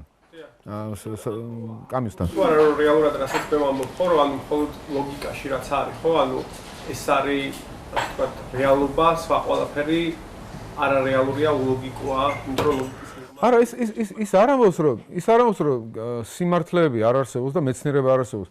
კამიუ ალბათ წაიკითხავდა სამეცნიერო ჟურნალებს, ნახავდა რა აღმოჩენებს აკეთებენ ბიოლოგიაში, ქიმიაში, რაღაცა. აღიარდა კი ამას ვიღებ როგორც რაციონალურ სამყარო, მთლიანად ირაციონალური არ არის, რა თქმა უნდა. მაგრამ მე რო თქვა, რომ სამყარო იმდენად რაციონალურია, რომ ჩემი რაციოთი მთლიანად მას შევიცნობ, როგორც პარმენიდეამოს ან ჰეგელი, აქ უკვე მე რა თქმა უნდა აღარ ვიზამ ამას, იმიტომ ეს არის შემოტანა რაღაცა დაუშვებელი იმედის სამყაროში. მაგრამ რაღაც გარკვეულ რაციონალობას ვაღიარებ. საბოლოოდ სამყარო არ მოდის ჩემთან რეზონანსში. ანუ ჩემს ცნობიერებასთან სამყარო საბოლოო რეზონანსში, ისეთ რეზონანსში, რომ ჩავახუტოთ ერთმანეთს და გავუღიმოთ ერთმანეთს არ მოვა. ანუ რეალურად ოპიცია და ნეგატიურია და დეპრესიისგან მიდრება ნეიტრალური. დეპრესია შეიძლება დავარქვათ ამას. უიმედობა არის მდგომარეობა, რომელსაც შენ ცნობიერად უყურებ, როგორც გულწრფელ მდგომარეობას და ცხად და ნათელ მდგომარეობას, სადაც შენი ცნობიერების საზღვრებში ეტევა ეს უიმედობა, ამის იქით არაფერი არ აგაქვს და ამ საზღვრებში გეგმავ მთელ შენს ცხოვრებას მერე. ამ საზღვრების მიხედვით გეგმავ მთელ შენს ცხოვრებას. არ მიენდობი არაფერს ბრმად რაღაცას, იცი რომ შენ თვითონ გააკეთო რაღაცები, თუ შენ თვითონ არ გააკეთე რაღაცები, არაფერი არ გამოვა. თუ შენ დაუშვათ წაიკითხე რომ აი მაგ უკრიტიკო წაიკითხე რაღაც წიგნი, სადაც წერია რაღაცები, არ ვიცი. მაგალითად ეგეთი მე-19 საუკუნის ცოდობის შემონათვალის წიგნი ნახე ერთხელ, რომ არის თეატრალურ სანახაობებზე დასწრება, როგორც ცოდვა არის აქ. დაუშვათ წაიკითხა ადამიანმა თეატრალურ სანახაობებზე დასწრება, როგორც ცოდვა. და გადასარევი სპექტაკლი ჩამოვიდა, არ ვიცი, ლონდონიდან რა შექსპირის წარმოდგენა ან რობერტ სტურუას სპექტაკლია გენიალური რაღაცა და არ წავიდა. იმიტომ რომ ეს კლიშე აქვს. რაღაცა და რომ აღმოჩნდეს რომ ეს კლიშე არ არის არაფერზე დაფუძნებული რაღაცა რომელიღაც შეხედულებაზე, რომელიღაცა ადამიანის, ვინც გამოაცხადა ეს აუცილებლად და სიმართლე აუცილებლობა შეგინით არ არის და ამით მე საერთოდ არ ვიარე სპექტაკლებზე რაღაც მომენტში აღმოაჩინე რომ თუ ის ფიქცია იყო, გამოდის რამდენი წელი დამიკარგოთ, რამდენი გენიალური კონცერტი არ მინახავს, რამდენი რაღაცა გამოვტოვე და შეძრწუნდე ამითი და შენ თუ არ გექნება ეს დამოკიდებულება, მაშინ სავსეს გახდი უფრო ცხოვრებას. არ დაგეგმა მომავლისთვის რაღაცას, თითოეულ მომენტს მიანიჭებ თავისთავად მნიშვნელობას და ამითი ხაზგაუსვა მას რაღაცა დააფასებ. ერთ მომენტს არ გამოიყენებ მომავლისთვის. ხო არის გამოთქმა, რომ ცხოვრება მაშინ ხდებაო, როცა ჩვენ გეგმებს ვაწყობთ მომავალზეო. აი ამ ასეთ სიტუაციაში შენ მომავალზე გეგმებს არ აწყობ, იმიტომ რომ მომავალი შენთვის არ იქნება რაღაცა ისეთი აუცილებელი წმინდა რაღაცისთვის და მეტაფიზიკურად გამართლებულისთვის ვიყენებ სხვა დანარჩენს. ანუ ვამსახურებ რაღაცა გარდაუვალ და აუცილებელ სიკეთეს, რომელიც თურმე ეგეთი არც არის, ჩემ დროს. იგი დროში თითოეულ მოვლენას რაღაც თავის ღირებულებას და ფასეულობას ვანიჭებ. რაც ამდაგვარი იდეა არის. უიმედობა არის იმ მოლოდინის არ არსებობა, ასე ვთქვათ, უარის თქმა იმ მოლოდინზე, რაც არ შედის შენი ცნობიერების სივრცეში. და არ გაკეთება იმ ნახტომის, რომლითაც ეს გადაილახება. აი დოსტოევსკის ნახტომი ესაა, რომ ეს ივან კარამაზოვი ამას მწუხარებით ამბობს, ეს არ არის ხალისიანი მდგომარეობა თქოს, არა მწუხარებით ამბობს, რომ თუ ღმერთი არის, ყველაფერი დაშვებულია. მაგრამ დოსტოევსკი აქედან მიდის, რომ ეს ხო აბსურდია, ყველაფერი დაშვებული ხო არ არის. ამიტომ ესე იგი ადამიანს თუ აქვს მოთხოვნილება რომ გქონდეს ეს ჰარმონია, დაამტკიცოს სიცოცხლე, ზნეობა, ესე იგი ეს იმდენად ფუნდამენტურია, რომ რეალურიცაა. ესე იგი ეს არსებობს და სისულელე იმის მტკიცება, რომ უკვდავება არ არსებობს და სიკეთე არ არსებობს. ამიტომ დოსტოევსკი აი ამ ნიჰილისტური უბსკრულიდან მიდის იმის მტკიცებამდე, რომ ახან ეს აბსურდია და არასწორია. ესე იგი ის აუცილებლად არსებობს. მაგრამ ამ ნაბიჯის გადადგმა კამიუსთვის დაუშვებელი არის. კითხვა მაქვს, თქვენ როგორ რაში შეეწინააღმდეგებოდით და როგორ შეეწინააღმდეგებოდით კამიუსს? თუნდაც დოსტოევსკი და პლატონიდან და დოსტოევსკიდან რამდენიმე შეგამართება იყო პირველ ნაწილში. ეხლაც აი თქვენ როგორ შეგამართებოდით? იცი რა, ალბათ აქ რწმენის გამოცდილების ამბავია ხო რაღაც გულწრფელად რისი გწამს. აი გულწრფელად მართლა წამს დაუშვათ ის, რომ ობიექტური არაფერი არსებობს და ყველაფერს მე თვითონ ვიგონებ. მე რო თქვა ხა ძალიან სამართლიანი რო იყო ჩემ თავთან, ფიქრობ რომ არ ვიტყვი ამას რომ ეს ასეა. ამიტომ მე მგონი რაღაც კატეგორიები, მე მგონი კი არა, მუცფელად მე მგონია რომ რაღაც კატეგორიები არის აუცილებელი და ეს კატეგორიები ზნეობრივი კატეგორიებიც არის. ერთხელ ბავშვობაში წავიკითხე, ლევანოვი არის მსახიობი, შერლოკ ჰოლმსს თამაშობს. რუსული შერლოკ ჰოლმსი რო არის, იქ თამაშობს შერლოკ ჰოლმსს. და რო ეკითხებოდნენ, აი რა ღმერთის სწამს თუ არაო და ეს რამეს პასუხობდა, მსახიობს შეუძლებელია ღმერთის არ სწამდესო. რას გულისხმობ? როცა როლს ასრულებო, ის როლიო იმდენად გაიძულებსო, რომ მართალი იყო იმ პერსონაჟთან, რომ გძნობ, რომ ობიექტურად მართალი თუ არა ხარო, სინდისი გაწუხებსო. ასევე ან ქცევებშიცო, რომ გძნობ, რომ რაღაცა აუცილებლად ესე უნდა მოიქცეო, თორე სხვანაირად ვერ მოიქცევია და ის გასტრუქტურებსო ეს აუცილებლობაა, რომელიც შენგან კი არ მოდის, რაღაც გძნობ, რომ მაშინ რაღაცა საფუძველი არის შენგან დამოუკიდებელიცო. აი ეს რო წავიკითხე, მაშინ შეიძლება უფრო ცხადად გრძნობდი როცა ვკითხულდი, ვიდრე ეხლა როცა ამას ვამბობ შეიძლება, მაგრამ ეს რწმენა ეხაც გულწრფელად მაქვს, რომ ეს ასე არის და როცა ამას ვკითხულობ, გონია რომ არ უნდა იყოს ასე, როგორც კამიუ ამბობს. მე შინაგანად რომ პლატონისტი ვარ, ვიდრე შინაგანად რომ პლატონისტი ვარ, მაგრამ ხედავ რომ ამაშიც დიდი სიმართლე ითქვება, რომ გულწრფელი უნდა იყო ამ პლატონისშიც. კამიუ მაგაზე გეტყობათ, რომ კულტურულად გაქვთ ეგ შეცდომა. კი ბატონო, მე ვიტყვი რომ არა მაქვს კულტურულად. მე არ ვზნახავ. შექმენი გამოცდილებიდან და შექმნითად დაუპირისპირდებოდი და მის იდეებს არ ვთქვათ წინააღმდეგობას გაუწევდა თქვენი შინაგანი განცდა, მაგრამ ვთქვათ ლოგიკაში. ვთქვათ იგი ვაჟკაცობის დეფინიცია, რომ მხოლოდ ის არის, რომ ამაში ვიყო გულწრფელი და იქნებ კარგად თქვა ირაკლიმ, რომ იქნებ ეს კომფორტია და მე აღარ მინდა ზედმეტი ძიება, ზედმეტი იცი რა, აღარ მოგწევ იქნები ამ კომფორტში და ამას დავარქმევ ვაჟკაცობას. ანუ რაში შეეწინააღმდეგოთ ლოგიკის თვალსაზრისით, აი რო კითხულობთ, ლოგიკურად სად შეიძლებოდა რომ ხარვეზი კონდეს თქვენ თვალსაზრისით. ერთი მომენტია რომ თვითონ რასაც ამბობს რომ ღირსეული უნდა იყოს ადამიანი, ეს ინგლისელებს აქვს გამოთქმა გითი out of blue. რატომ უნდა იყოს ღირსეული ადამიანი? საიდან მოიტანა? ან ნიჩემ, ან კამიუმ, რატომ უნდა იყოს ადამიანი ღირსეული? რატო არის ადამიანის ცხოვრების მოდუსი ღირსეული ცხოვრების მოდუსი? ეს ღირსეული ცხოვრების მოდუსი რომ უნდა იყოს, ესეც აღებულია რაღაცა ტრადიციიდან, მე ვფიქრობ. არ შეიძლება ტრადიციიდან აღებული არ იყოს. ისიც რომ გულწრფელი უნდა იყოს და გულწრფელობის მეტაფიზიკაში უნდა იყოს, ასე ვთქვათ, რომ გულწრფელობა მთავარი პრინციპი ხდება უკვე ფასეულობის, ესეც ტრადიციაა, დეკარტე არის ეს. და დევიდ ჰიუმი არის, დეკარტე არის, კანტი არის. ანუ ესეც ტრადიცია არის და ეს გულწრფელობის ამგვარი დოზით მოთხოვნა ვფიქრობ ამაშიც არის რაღაცა, რაც ობიექტური არის. ანუ ისეც შემოაყავს რაღაცა გარკვეული ობიექტურობა, ასე ვთქვათ out of blue. თითქოს მას საფუძველი რაღაცა არ აქვს სხვა გარდა იმისა, რომ მე თვითნებურად შემოაქვს რაღაცა პრინციპი, რომელსაც ყველა უნდა დაემორჩილოს. ვითომ რატო?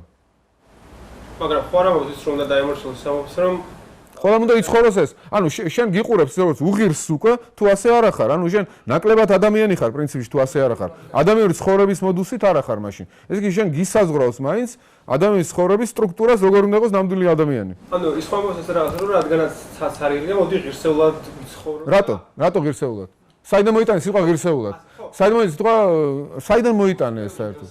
ხო, ვინგას ეს ტერმინი რა არის? იქნება ეს ტერმინი არის პრეზენსი, რაღაცა მეტაფიზიკური, ის რომ შენ თვითონაც სხვანაირად ფიქრით არ შეგიძლია. რომელმა ღმერთმა გითხრაო, რომ ღმერთი უარყავიო, იმაში არის ზარათუსტრაში. რომელმა ღმერთმა გადამდგარი პაპია ეკითხება ზარათუსტრას. რომელმა ღმერთმა გითხრაო, ეგეთი ღმერთი უარყავიო. ეს იგი შენში რაღაც პრინციპია, რომელიც ამას გეუბნება. ან უბრალოდ ევოლუციური განვითარება, აი ადამიანი ამდენი ხანი რაღაცა გადარჩენის ხოლმე ორიენტირების ხოლმე და გადარჩე გამოვდა ასე შემდეგ და ანუ ამდენი წლის განმავლობაში განვითარდა რაღაცა ისეთი თვისებები, რომლებიც ეხმარება იმაში, რომ გადარჩეს უფრო უკეთესად, ხო? ან ძალიან დიდი ნაწილი ხო შეიძლება ეგეც იყოს. ნუ ეს ძალიან პრაქტიკულამდე დაყვანა იქნებოდა ყველაფერს. აქ არის ხო პრაქტიკულამდე დაყვანა იქნებოდა, ხო? მაგრამ აქ ეს ლაპარაკობს, რომ შენ უნდა იყო ღირსეული, თუნდაც აბსურდის წინაშე, თუნდაც ამ გაურკვევლობის წინაშე და რა გაურკვევლობის წინაშე თან? უიმედო გაურკვევლობის წინაშე. ჰეგელთან გაურკვევლობა, იმედიანი გაურკვევლობა, დიალექტიურ პროცესში. აქ კიდე გაურკვევლობა აპრიორი უიმედო. მე გულისხმობ ზოგადად აი ეს ცნებებზე რო არის, აი საიდან მოდის, აი სხვა ადამიანების მე მაწუხებს ამ დოქტრინაში განუსაზღვრელობა ფასეულობების, იმიტომ რომ თუ დეკარტულ ტრადიციაში ესე არის, რომ ცხადადანათლად რო ხედავ, მარტო ცხადადანათლად დანახვა ცხადადანათლად დანახვა ითვალისწინებს რაღაცას, რაც დაინახე ცხადადანათლად, ანუ რაღაც სიცხადესაც, ანუ იმ ონტოლოგიურ რაღაც სიცხადესაც, რაც ცხადადანათლად დაინახე. რეფერენტი ყავს ამას. მათ შორის ზნეობრივ ქცევაში ყავს რეფერენტი. ანუ ცხადადანათლად დანახულს ამავე დროს ახლავს ვნებაც, რომ სურვილიც რომ ის შეასრულო, გააკეთო და ეს ვნება არის ყველაზე დიდი და ძლიერი ვნება. ამ შემთხვევაში შენ სამყარო იერარქიზირებული ხდება, რა თქმა უნდა, ერთდეგივე მოვლენა არ არის შენ გვერდით. მოვლენებს შორის თუ არ შეიტანე განსაზღვრულება აი ამ კრიტერიუმის მიხედვით, მაშინ ყველას თავისთავადი ფასეულობა თქოს ლამაზი ჩანს ეს, მაგრამ მიგიყვანს ქაოსამდე და ძალიან ცუდ ინდიფერენტულობამდე, რომელიც აღარ აღგაშფოთებს რაღაცა ქცევებზე, რის წინამდე უნდა აღშფოთებულიყავი. რომელიც მაგალითად შეგარიგებს რაღაც პოლიტიკურ ტირანთან დაუშვათ, რომელიც რაღაც გააკეთებს რაღაცებს და ის აზარტი არ გექნება მის წინამდე, იმიტომ რომ ჭეშმარიტების კრიტერიუმი არ გექნება, რომ დაუპირისპირდე. ანუ ის აზარტი არ აქვს. შენ ნებისმიერობა თუ არის შენთვის, მაშინ გულგრილიც იქნები რაღაც უმსგავსობის მიმართ. ამიტომ ეს რაღაც სულის დამბლა შეიძლება გამოვიდეს ეგეთი ღირსეული ცხოვრება. და მე არ ვიღებ ამას.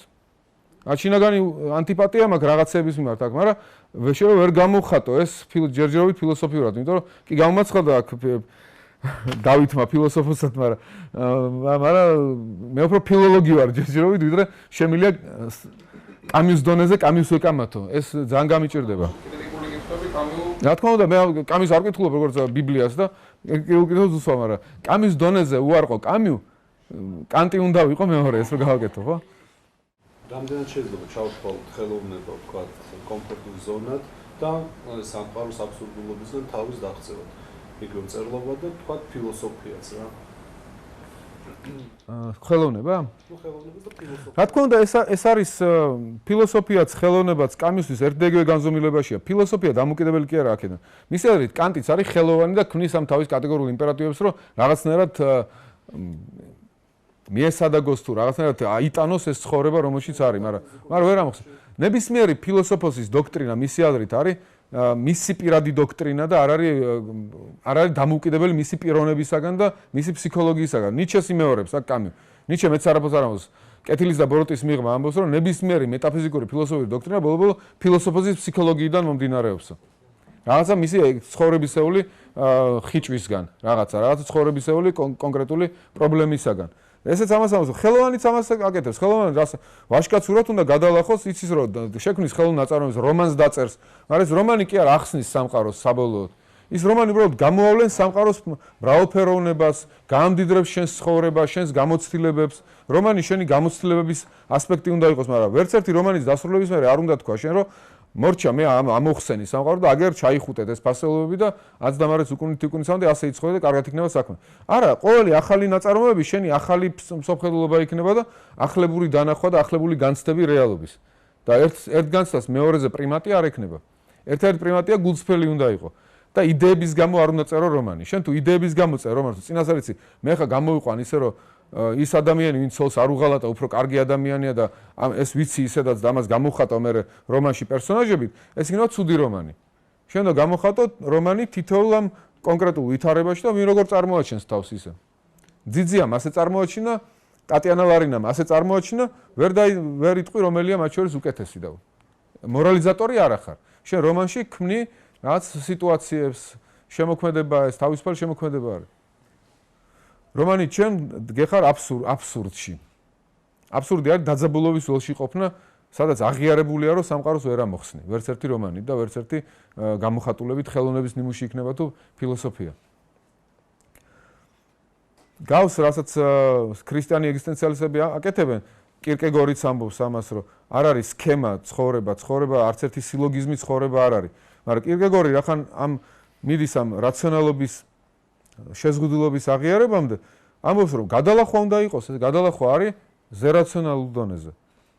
ღმერთის რწმენის დონეზე. ანუ გადალახვა უნდა იყოს, ამათი ინტუიცია რომ გადალახვა აუცილებლად უნდა იყოს. კამიუ მიდის იქამდე რომ გადალახვა არ უნდა იყოს. ნიჩესთან უფრო ოპტიმიზმი არის.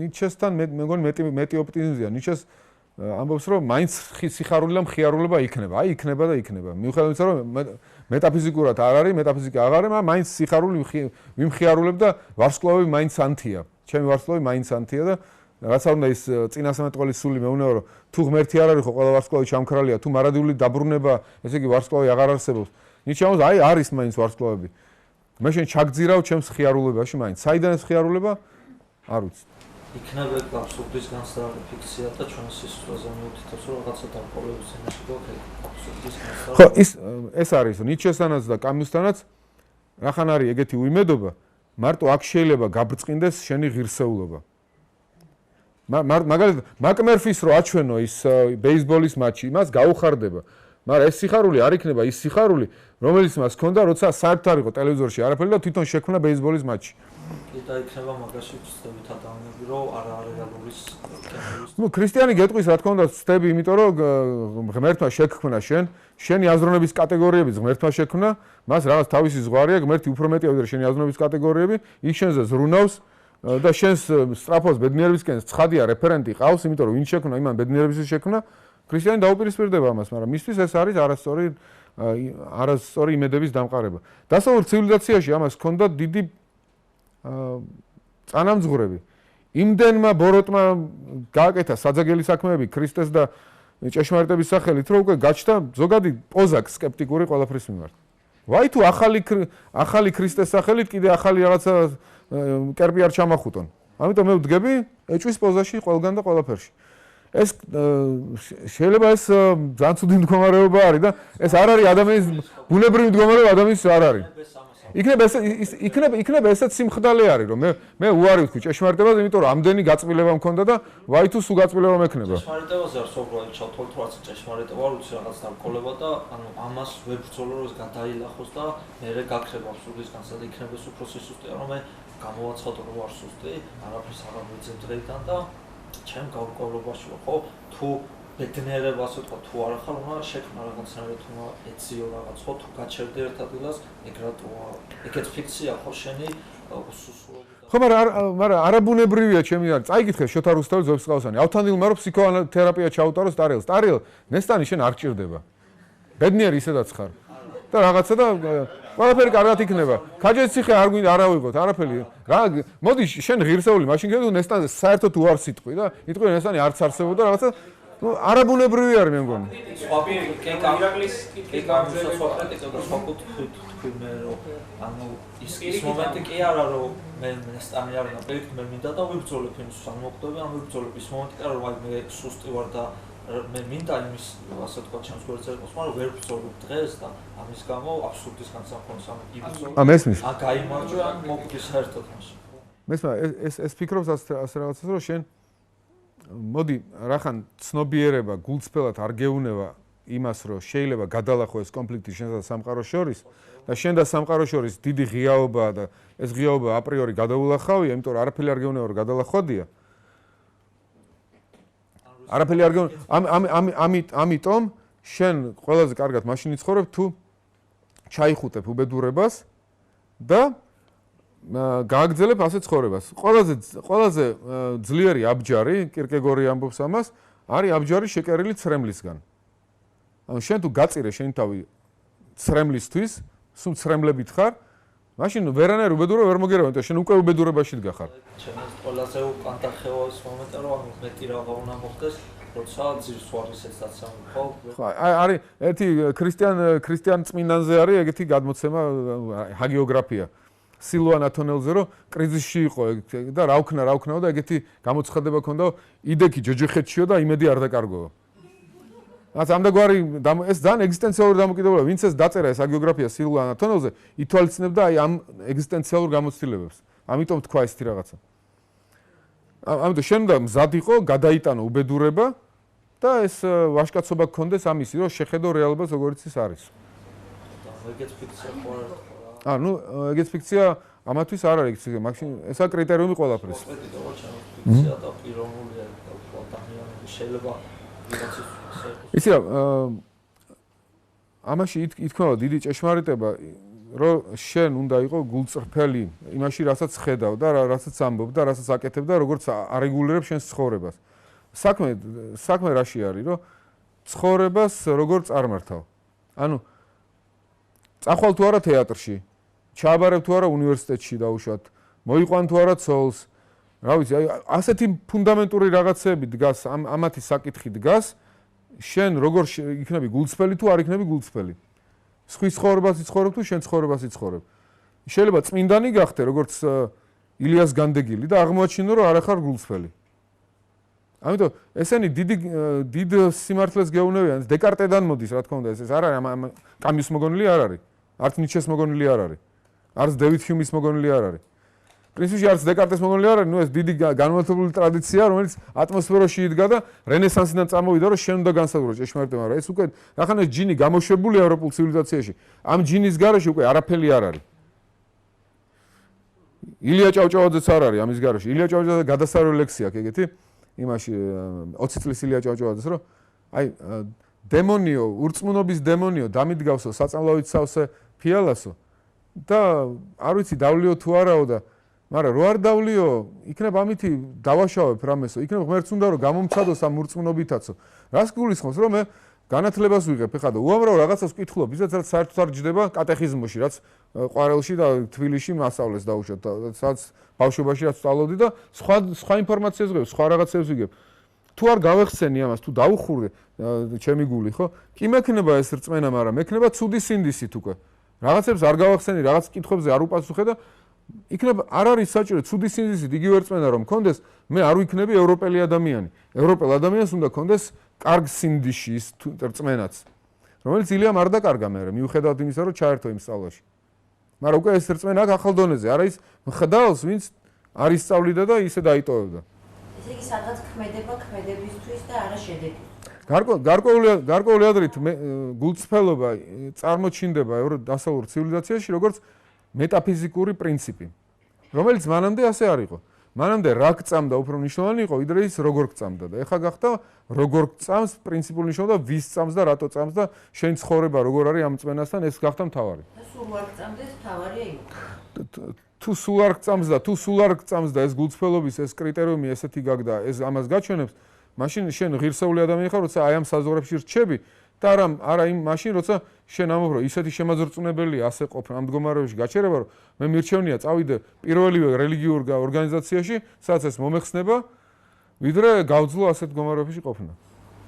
გულწრფელობის მომენტი რა დროს უნდა დაიჭირო შემთხვევაში მაგალითად ფსიქოლოგები ამბობენ რომ ადამიანის ქმედებებს მის აზროვნების 90%-ზე მეტი წარმართავს ქვეცნობიერი არაცნობიერი ქრისტიანულ რელიგიაშიც იგივეა თქვათ ბუნების დაცემულობები, რომელსაც ვერ ვაცნობიერებთ, მართავს ჩვენს რაღაც ქმედებებს და პიროვნება უნდა ეცადოს რომ გააცნობიეროს და ასე შემდეგ. პიროვნება უნდა დადგეს ბუნებაზე მაღლა.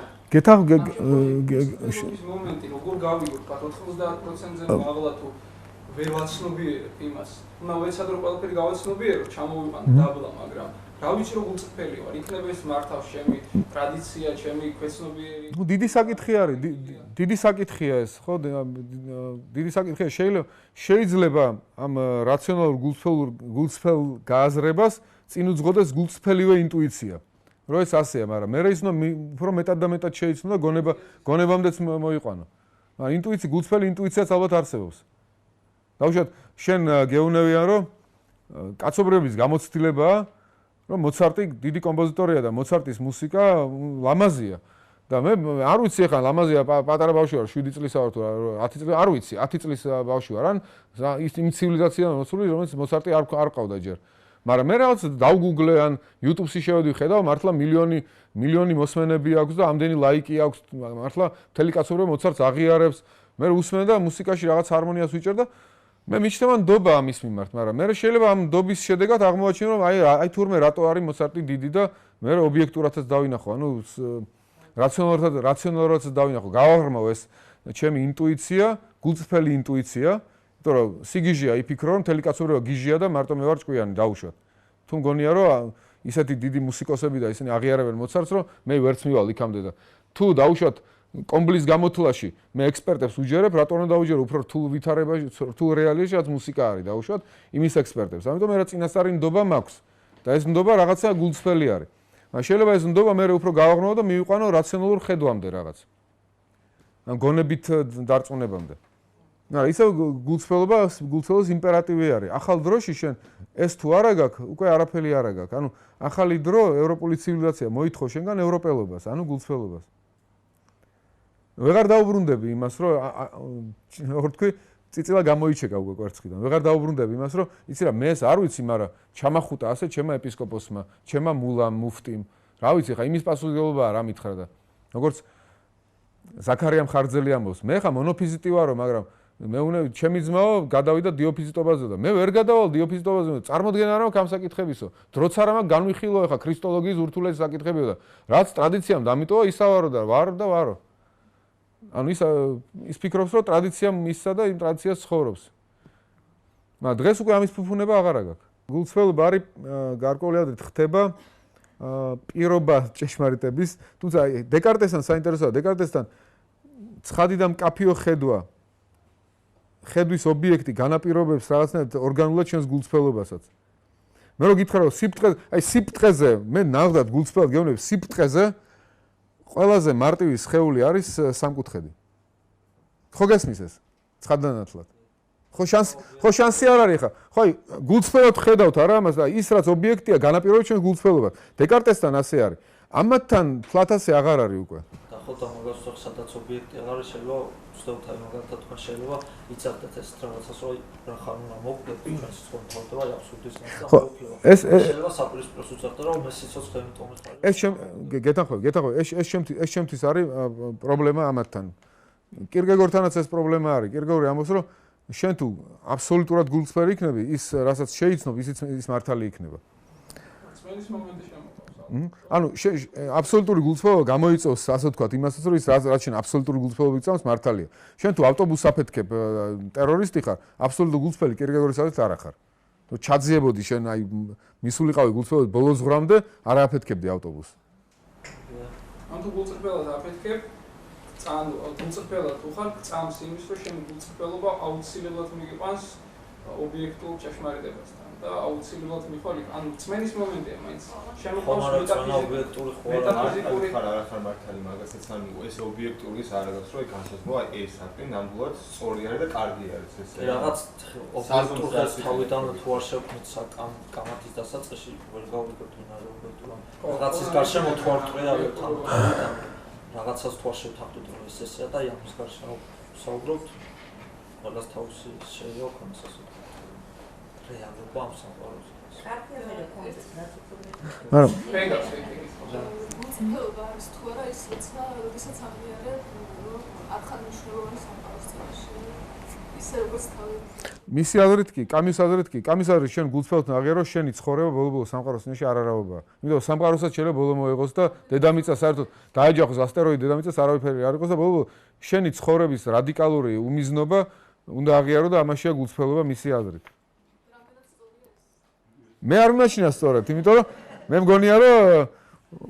მგონია ეს მართალია ორი ჩიტი იყიდება ორ რაღაცა მონეტათო და არც ერთი არ ყავს დავიწყებული ღმერთო და მით უმეტეს თქვენ თავზე თითო თმაც დათვლილი არ. მე უფრო ამის წამს რომ თითოეული ადამიანის ცხოვრებას ასეთი რადიკალური საზრისი აქვს, მაგრამ მეორეც ამასთანაც არის რომ თითოეული ადამიანი რადიკალურად ვალდებული არის, რადიკალურად ვალდებული თავის წინაშე. მე უფრო სხვანაირი გახდა კამი, როგორ თქვა, უფრო მეტაფიზიკური რაღაც ამბავში, იმიტომ რომ ნახა რა საშინელება შეიძლება მოყვეს ფაშიზმს მაგალითად და მილიონობით ადამიანი გაწყვიტოს, ტირანი მოვიდეს რაღაცა და ესეთი და შეიძლება ზოგად ადამიანური აღშფოთება დაიბადოს რაღაც ბოროტების წინააღმდეგ და ამ აღშფოთებაში დიდი საზრისი არის, სოციალური უსამართლობა, საძაგლობა არის და კომუნისტიც იყო ერთი პერიოდი კამიუ და სოციალური უსამართლობა ებრძოდა. აბსურდი და სოციალური უსამართლობა ზოგადად მთლად კარგად არ ჯდება ერთმანეთთან, იმიტომ რომ თუ აბსურდულია ყველა რატომ დაიბრძოდა? ამიტომ მას გაუჩნდა უფრო მეტად სოლიდარული გახდა კაცობრიობის მიმართ. გამოთქმაც აგეგეთი რომ ადამიანი იმიტომ უნდა დაეხმაროს მეორე ადამიანს, მხოლოდ იმიტომ რომ ადამიანი არისო. ანუ რაღაც მეტაფიზიკური შეიძლება დაარქვა ამას, რომ აი ადამიანობის ეგეთი კატეგორია. რომ ვეხმარებით ერთმანეთს როგორც ადამიანები.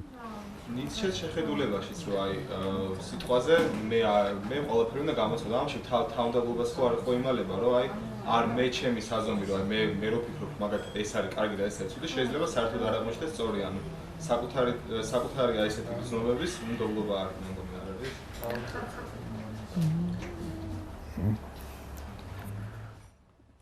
შეიძლება, მაგრამ იერარქიულ პრინციპს ვერ დაადგენ ამით ნიშესთვის. შენ ყველანი თავის თავს ირჩევს. შენ თუ მიყვები ზარატუსტრას, შენ თუ მიყვები ზარატუსტრას, შენ ზარატუსტრა კი არ უნდა ერჩიო, შენი თავი უნდა ერჩიო. ის მომყვება, ვინც თავის თავს ირჩევს. იესოსთვის სხვანაირადაა. ის მომყვება, ვინც იმას ირჩევს, რაც მე მეუბნები. იმიტომ რომ რასაც მე მეუბნები, ის მარადიული არის. აპატია და შური არიძიო მარადიული არის. ამიტომ შენ კრისტალდები აი ამ ცნებაში, როგორც მარადიული არსება. ზარატუსტრა მას უარყოფს. ზარატუსტრას ყველას თავისი ეგეთი პრინციპი აქვს. ამიტომ შენ შეგიძლია თქვა, რომ მე ეს პრინციპი გამოვცადე, როგორც აი ძალიან კარგი და ტონუსის მომცემი და ჩემი გემოვნებისთვის შესაფერისი, მაღალი გემოვნების ნიმუში, მაგრამ მე რო თქვა, რომ ეს მაღალი გემოვნება მთელ კაცობრიობას დაუკანონო და ყველა ასე მოიქცეს, ამის ლეგიტიმაცია მე აღარ მაქვს. ნიჩესთვის, არც ნიჩესთვის, არც კამიუსთვის. და შეიძლება ვთქვათ, რომ ბიბლია მთავრდება აბსურდული გამოცხადებით, ჯონათის მეთოდის გამოცხადებით, რომელიც შეიძლება იყოს აბსურდი რა. ან რასაც ის იქ წერს, ვთქვათ,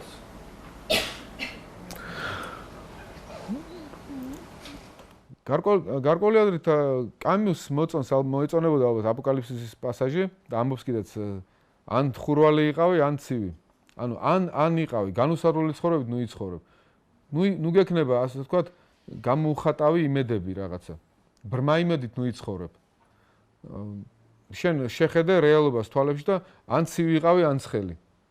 ხო არის აპოკალიფსში, რომ არ მომწონს იმიტომ გაგადებ ჩემგან, რომ არც ცივი ხარ, არც ცხელიო, ხაროთ ნელთფილიო. აი, ადამიანი ნელთფილი არ უნდა იყოს. და ყველაზე დიდი ტონუსი ადამიანისთვის იქნება მისი აზრით, თუ ის დაინახავს თავისას როგორც რადიკალურად უბედურს და რადიკალურად უიმედოს. და აი მაშინ დაბადებს ის ბედნიერებას და სიცილს და სიზიფეს მისთვის ბედნიერი გმირი არის, მხიარულებას პაულობს იმაში, რომ ის შეუძლია ზემოდან შეხედა დაცინოს ღმერთების მიერ მის ამ განსაზღვრულ ტანჯვას. კირკეგორისთვის ეს მომენტი, ეს ტონუსის მომენტი არის, რომ შენ ის შეუძლებელი მცნება შეასრულო. აი მაგალითად კირკეგორი პასუხს გასცემდა ალბათ კამიუს და სარტრს და იტყოდა ასეთ რამეს, ალბათ. რომ თქვენ თავისუფლებას ლაპარაკობთ, რომ შენ რაღაცა საზღვრებში ყველაფერს შეგიძლია მიაღწიო, გულწრფელობის საზღვრებში, ხო შეიძლება გულწრფელად გაგიჩნდეს ეგეთი იდეა, რომ მტერს აპატიო მაგალითად. და უცებ აღმოაჩინე, რომ შეუძლებელია შენ სამის გაკეთება, თუმცა ხედავ, რომ ეს კარგია. და ხედავ, რომ ეს შენთვის შეუძლებელი არის. აი კირკეგორი გეტყვის, მე შემიძლია ესეც გავაკეთო, იმიტომ რომ მე შემიძლია რწმენის ნახტომი გავაკეთო იმ ძალის მიმართ, ვინც ეს იდეა ჩამიდო. ვინც ეს იდეა საერთოდ შესაძლებელი გახადა, რომ მტერს აპატიე და მტერი შეიყვარა. და თუ კირკეგორი მართლა ექნება ეს ამ რწმენის ნახტომით და თუ ის აჩვენებს, რომ არც კამიუს და არც შანსიც არ აქვს, რომ ეს კონდეთ, მაშინ კირკეგორის პასუხი იქნება ეს ეგზისტენციალური მათი დოქტრინის წინააღმდეგ. ეს დოქტრინის ეს პასუხი იქნება ეგზისტენციალურად ცხოვრებისეული და არა დოქტრინისეული. ვერავინ არ ეტყვის, რომ შენ თუ ეს რეალურად არ განახორციელე ცხოვრებაში, თუ ქრისტესავით მართლა არ დალოცე შენი სადისტურად მკვლელები, მაშინ შენ ვერ დაუმტკიცებ ამას, ვერც სარზე, ვერც კამიუს. მაგრამ თუ ეს გააკეთე და აჩვენე, რომ მარტო შენ შეძელი ეს და ქრისტეს დახმარებით შეძელი ეს, მაშინ ესაა ეგზისტენციალური პასუხი ასეთი დამოკიდებულების მიმართ. იქნება ეს აბსურდი ძირითადად დღეს ევროპაში, მაგრამ სწორედ აი ამ ისაც რეალიზირებული პროტესტის სიტყვები ცოცხალი მოწმეები თვითონ ცხოვრებით რო ცხოვრობდნენ, აი ამის კრიზისი და არ იყვნენ ესენი და ვერ ხედავდა ვერ არის. ანუ სახარება იყო, ეკლესია მოუწოდებდა ისევ, მაგრამ არ იყვნენ ადამიანები, რომლებიც აი ასე ცხოვრობდნენ. ან არ ჯეროდათ, იმიტომ რომ მოტივს არ გაიგებ შეიძლება, მაგრამ ყოველ შემთხვევაში ხო რაღაც არის, რომ რაღაცას თეორიით უპასუხებდა იმ თეორიაზე კონტრარგუმენტი იქნება, მაგრამ ცხოვრებაზე კონტრარგუმენტი არ არსებობს. შეიძლება ესე თქვა. თუნდაც ის ავაზაკი ვინ არის, სწორედ იმის გამო, რომ ქრისტეში სრულიად უზურ ადამიანში, ხო? ის ადამიანი იყო ჩვეულები, რომელიც ჯვარზეა დაკიდული, ბედის ათქოდა მას ამდენი წმენა, რომ მაშინ ესეა, მაგრამ ხედავს სასწაულს, რომ ის ტრებზე ლოცულობს, მამამ მიუტევამათ არის.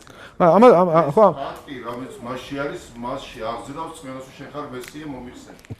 თუ პლატონი დაუმტკიცებს ამათ, რომ ის რეალურად ბედნიერია და ის ამ ონტოლოგიურ სტრუქტურებში არის არა სულმოკლეობის გამო, არამედ ის რეალურად არსებობს ეს და თუ დაუმტკიცებს რაღაცნაირად თავისი პრეზენსით, მაშინ ესენი ცდებიან და შეშურდებათ პლატონის, რომ თურმე მარტო ის კი არ არსებობს ეს გულწრფელობა, გულწრფელობას აქვს რეფერენტიც აღავს და ამ ნოსტალგიას თუნდაც მართლა რეფერენტი გონია. პლატონი გვიმტკიცებს ამას. მაგრამ შეიძლება მათქვა რომ პლატონი ლუნატიკი არის უბრალოდ და ეს არ გვჯერა მისი გაბწყნებული თვალების არ გვჯერა რაღაც.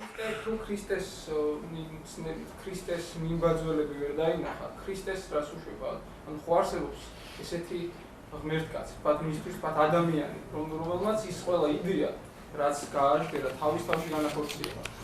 ანუ ეს რატო არ აღძრავს მისადმი რწმენას და ანუ რატო არ არის ეს ცოცხალი მაგალითი თავისთავი სიტყვით? ამ კამიუს მოწონდა ქრისტე მომწონსო მისი პატიოსნების და გულწრფელობის გამო, ასე ამბობს. თუმცა წარმოდგენის ნაკლებობა უფრო შორს არ მიშვებსო. ანუ რომ გავყვე მას კიდეცო. ანუ მაგრამ გულწრფელობას ხედავს ქრისტეში, მაგრამ აქ ალბათ ესეთი ნაწარმოებები ქრისტიანებზე ძალიან დიდ ტვირთს დებენ ახალი ტიპის, ახალი რანგის გულწრფელობის. შენგო ვეღარ იცხოვრებ ის ძველებური ქრისტიანული ცხოვრებით, რომ ამ ასეთი გრიგალის წინაშე როგორ თქვა, თავი არ იგრძნო რაცა არაკეთილსინდისიერად. ასეთი გრიგალის წინაშე ქრისტიანი ახალი რანგის გულწრფელობით ქრისტიანი უნდა იყოს. ფიქრობ. კამიუს ქონდა ადამიანებისადმი მე მგონი ძალიან ლოიალური დამოკიდებულება, აი ყველაზე უარეს პერსონაჟების ამბობდა, რომ კარგი ადამიანები არიან და თვითონ ნაწარმოებში სამოს მაგალითად შავჭირში, რომ აი ადამიანი მაინც კარგი არის, მაგის უშედეგოდ ასე. ყველაზე ოპტიმისტურია შავჭირი მის ნაწარმოებში ადამიანთან დაკავშირებით. შესაძლებელია, რომ აი ესეთი შეხედულება გქონდეს, რომ ადამიანის წინ სხვა არის ერთადერთი ის, რომ აი ერთადერთი ის, რაც ადამიანმა აუცილებლად უნდა აკეთოს. რომ აი ამ ადამიანი ყოველთვის კეთილი არსება არის. ამის გარეშე შესაძლებელია, რომ ესეთი შეხედულება გქონდეს, რომ მაინც შენ თუ იტყვი რომ ადამიანი ბუნებით კეთილია და სიკეთეს გააკეთებს, უკვე ნიშნავს დაუშვი რაღაცა სახიფათო შეიძლება სახიფათო რაღაც დაუშვი და მიენდე რაღაცას, მაგრამ დიდი საკითხი არის. კეთილია თუ არა ადამიანი, ესეც სხვადასხვა მოაზროვნე სხვადასხვანაირად წყვეტს ამას. ჰობსი წყვეტს, რომ სულაც არაა კეთილი.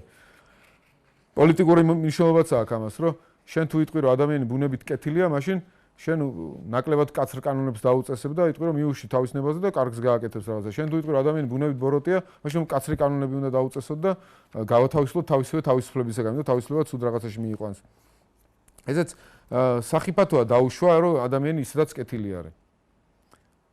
ესეც ალბათ ეგზისტენციალური რწმენა უნდა იყოს, რომ შენ ფაქტები უნდა ნახო ამისი ცხოვრებისეულად და მერე შეაფასო, რა ასე პირავი ვერ იტყვი შეიძლება. მაგრამ პრობლემა არის ამ ხედვაში, რომ თუ უარყავი მეტაფიზიკა, ეგზორციზმი გააკეთე პლატონის სამყაროდან, შეიძლება მიიღო ცუდი ინდიფერენტიზმი. და შეიძლება აღარ კონდეს აზარტი, რომ რაღაცა დაუპირისპირდა მთელი გულწრფელობით და მთელი მონდომებით. როგორც ჟან-პოლ სარტმა რო დაიწყო მაოძედუნის ქებადიდება რაღაც მომენტში, იმიტომ რომ ძნელია ხო გაჩერდე იმ მდგომარეობაში, რომ ყველაფერს თანაბარი ფასეულობა აქვს და რაღაცას ეძებ ჩასახუტებელს შეიძლება. და მე თქვა რომ მაოძედუნი კაი კაცი არის. ვინ ყასაბი ხო რა მილიონობით ადამიანის ხორცის მანქანაში გამტარებელი და საშინელება. მე ვფიქრობ პლატონი უფრო ჯანსაღია ამ შემთხვევაში. პლატონი ლაპარაკობს რომ ადამიანმა შეიძლება თავისი სული ჩამოიყალიბოს რაღაცა რეალურ ფასეულობებში და შეიქმნას რაღაცა ბადეს სწორი აღშფოთებების და ასეთი ადამიანი უფრო ადეკვატური იქნება სამყაროში. ეს არ ნიშნავს რომ დაამცირებს სამყაროს და არ შეხედავს რეალობას, არ დააფასებს როგორც რეალობას გაგუდავს თავისი კრიტერიუმებით. ეს არ არის აუცილებელი ასე. მაგრამ ექნება ის კრიტერიუმები, რის შედეგადაც არ დაუშვებს რაღაცეებს. აი როგორც ის მეტაფორა ბიბლიის, რომ მარილი ხართო და თუ მარილი არ იქნაო, დალპება ყველაფერიო. მარილი თუ არ იქნა, დალპება ის ხორცი ხო, თუ რაღაცა და ის მარილი რო იყო, უნდა გქონდეს ეს კრიტერიუმები რა, რაც აღგაშფოთებს სწორად რაღაცეებზე. და შეგაძულებს რაღაცეებს სწორედ. თორე მიიღებს სტავროგინს. სტავროგინი მოწონს კამიუს, რომ სტავროგინი ამბობს ყველაფერი კარგია, ყველაფერი დასაშვებია. ვერაფერი ვერ შევიძულე, სტავროგინი ამბობს. თუ ვერაფერი ვერ შეიძულე, ვერაფერს ვერ შეიყვარებ. ამიტომ მე მგონი სწორი სიყვარულები არსებობს, რომ სწორი სიძულვები გქონდეს და სწორი აღშფოთებები გქონდეს და ამას არა აქვს მარტო ადამიანის ფსიქოლოგიური განზომილება, მეტი განზომილება აქვს. და ინტუიცია რო არსებობს რაც მეტაფიზიკური საფუძვლები ასეთი აღშფოთებების, პლატონური ინტუიცია, მე ვფიქრობ, რომ სწორი არის. შეიძლება ვერ დაუმტკიცო ეხლა დღეს ამ ლექციაზე კამიუს, მაგრამ მე ამისი ასე მჯერა. შეიძლება თქვა რომ შეხედე სტაროინი გაგიჟდა. მე so what როგორც იტყვიან. ეს ხო სხვა ცვლადი შემოყავს, ეხლა დისკურსში რა მოხდა. შეიძლება გაგიჟდა, შეიძლება არ გაგიჟდა. შეიძლება რომელიმე ქრისტიანიც გაგიჟდა ეგრე. ეს სხვა ცვლადი არის. შეიძლება გაგიჟდე, მაგრამ შეიძლება ღირსეულმა ცხოვრებამ გაიძულოს რომ გაგიჟდე და ეს კიდევ უფრო ამტკიცებს ამ შენ როგორ თქვა სუბლიმურობას ამ შენი ღირსეული ცხოვრების რომ სიგიჟეზეც კი წახვედი მისთვის. როგორც ნიჩეს აქვს რომ ხანდახანო ჩემი სიამაყე და ჩემი გონებაო ერთად დაფრინავენო და თუო ჩემი გონება მომცილდაო და ხშირად ხდება ხოლმე რომ მცილდებაო, მაშინ ჩემმა სიგიჟემ ჩემს სიამაყესთან ერთად იფრინოსო. ეს ფრაზა აქვს ნიჩეს. ანუ ჩემი აზრით ძალიან უპირობოდ რო თქვა, ცდილობს გითხრათ რომ ვიცხოვრო და აწმყო, ოღონდ გულწრფელად. ხო, იცხოვრი აწყო როგორც გულწრფელად, მაგრამ აქ იცხოვრი აწყო როგორც გულწრფელად, თქო, აქ არის პრობლემა, თუ გულწრფელობას არ აქვს, ხო, ყველას თავის თუ გულწრფელობას არ აქვს ეს არანაირი კრიტერიუმი, მაშინ იღებ რა შეიძლება მიიღო ძალიან ცუდი სამყარო. მე მაშინ,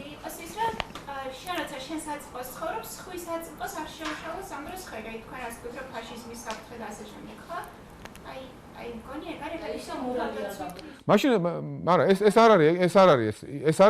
ეს არის კვაზი პრინციპი, რომელიც ჩვენ მშვიდობიან თანაცხოვრებას უწყობს ხელს, მაგრამ არაფერი მეტაფიზიკური და აუცილებელი პრინციპი ეს არ არის. შეიძლება გამოჩნდეს ვინმე ნიჩე ან არ ვიცი, კამიუ და თქვას, რომ ეს პრინციპი რომ მე არ შევიჭრე სხვის თავისუფლებაში არის დეკადანტური, არასწორი პრინციპის სისულელური პრინციპი. მე წავალ კანონდარღვევაზე. რომ ვიყო ღირსეული, უნდა წავიდე კანონდარღვევაზე, თორე ხო არ დავამორჩილები ამ კანონებს როგორც მეტაფიზიკურ პრინციპს. რატომ დავამორჩილო ვითომ? პირიქით, ესა ხდალებისთვის. და მიიღებ ზეკაცების სამყაროს, სადაც ყველა მე არ მომეწონებოდა ეს სამყარო. მაგრამ ხანდახან ისეთ საკითხებია, რომ ბოლო შენი იმდენად არა როგორ თქვა, შეიძლება რაციონალურად გამოუხატავი ემოციაც დაბადოს შენში და ბოლო დარჩი ასე, რომ ბარიკადები თუ იქნება, მე ვიქნები ანიქით, ანაკეთ და მორჩა. და ეს იქნება ისეთი ეგზისტენციალური გადაწყვეტილება ბარიკადს აქეთ ხარეს ვარ თუ იქეთ, რომ დამტკიცებას არ დარჩეს ფილოსოფიური. ეგ უფრო ისე დიქოტომიებში არ ვიცი, მე ვფიქრობ, რომ შეიძლება ასეთ მდგომარეობაში მოხდეს ადამიანი, რომ როგორც აი რობერტ ჯორდანი ამბობს ჰემინგუეის ვისუხმო ზარში, რომ არ ვიცი, მე შეიძლება ასე ლოგიკურად არ დავამტკიცო, მაგრამ ვიცი, რომ ფაშიზმი ბოროტება არისო და მე შემიძლია თავი გავწირო მის წინააღმდეგ ბრძოლაშიო. რა საიდან მოვიტანე, არ მოვიტანე, მე აი გულწრფელად, შეიძლება ეს ბოროტებაა და მორჩა. მე რაღაც მეტაფიზიკური თუ რაც გინდა და არ ვქვი, ობიექტური ბოროტებაა და მე მის წინააღმდეგ ვიბრძოლებ. რაც არის ლოგიკით მითხრა, რომ ისიც სწორია, ესეც სწორია, არა. მე მაქვს ემოცია ასეთი, რომ ვიბრძოლებ ფაშიზმის წინააღმდეგ. მე ვქო, ესეთი ემოციები არსებობს და ესეთი ემოციები კარგი არის კაცობრიობაში თუ ბევრი იქნება. ნიჩეს სიტყვები არა მშვიდობა, არამედ უნი. იმარჯვებს ის, ვინც უფრო ძლიერი. ანუ აი რას, ანუ ზოგადად ნიჩეს ხედვა, სოფხედრობა ამაზე იყო დამყარებული თუ უბრალოდ კონტექსტიდანაა ეს სიტყვები. იცი რა, ნიჩეს ამ სიტყვებს სჭირდება განმარტება. შეიძლება განმარტო ძალიან ვულგარულად და ბოროტად, შეიძლება განმარტო ბოროტად რაღაცა ვულგარულად და ვულგარულად უკვე ბოროტაც ნიშნავს. არა იმ დონეზე, რა დონეზეც ნიჩე ამბობს ამას. შეიძლება ნიჩემ თქვას მაგალითად, თუ ადამიანი ეცემა წიხლიც მიაყოლე. საშინელებას ამბობს, არა, მაგრამ მეორე მხრივ შეიძლება ეს განმარტოს სხვანაირად, რომ რაღაცას რაც ეცემა იმას წიხლიც მიაყოლე, რაც ეცემა იმას წიხლიც მიაყოლე. რაც ეცემა ის წიხლიც მიაყოლეში უწყალობაში კი არ შეიძლება, გულწრფელობა იყოს და სიმართლის მიმართ მისწრაფება. მაგალითად, შენ თუ მუსიკალურ აწლედზე მიგაბარეს და გაიძულებენ ეს ზიდო ეს მუსიკალური აწლედი მშობლებმა და არ გიზიდავს არანაირად და ხედავ რომ შენგან არ გამოვა ჰოროვიცი და ეს და შენ არ აკოწიწებ ამას შეუძლებლობას და მიდე წიხლსაც კრავ რა ეცემა და წიხლიც კარი ანუ მართალი იყავი იმ ურთიერთობას ნუ შეაკოწიწებ სადაც ხედავ რომ სიყვარული თქვენ შორის აღარ არის უკვე ამ დაუშვათ იმ გოგოსთან ამ წიხლიც მიაყოლეთ საერთოდ უარი თქვი ამაზე ან ჯობია მკაფიოდ იყო, მკაფიოდ არ იყო, ვიდრე ბუნდოვნად იყო. ანუ რაღაც ამდაგარ შეიძლება ბევრი ეგეთი სწორი და კარგი ჯანსაღი იდეა გამოიყვანო ნიჩეს ძალიან ღრმა ჩაფიქრებაში ადამიანურ რეალობაზე. ნიჩესთან რაღაცებში არ დაეთანხმება, რა შეუძლებელია რაღაცებში არ დაეთანხმება, იმიტომ რომ ის ყვირის იმას, რაც აღმოაჩინა როგორც ყალბი და უემეტეს შემთხვევაში ის მართლა ყალბია, რაც აღმოაჩინა. ნიჩეს აქ არ ვიცი, კერპების მაძიებელი რაღაცა ინსტრუმენტი, რომელიც ყნოსავს კერპებს ყველგან. და ამიტომ ნიჩეს აღმოჩენილი კერპები ყველასთვის სახიფათო კერპები არის. გინდა ქრისტიანი იყო, გინდა არ იყო ქრისტიანი.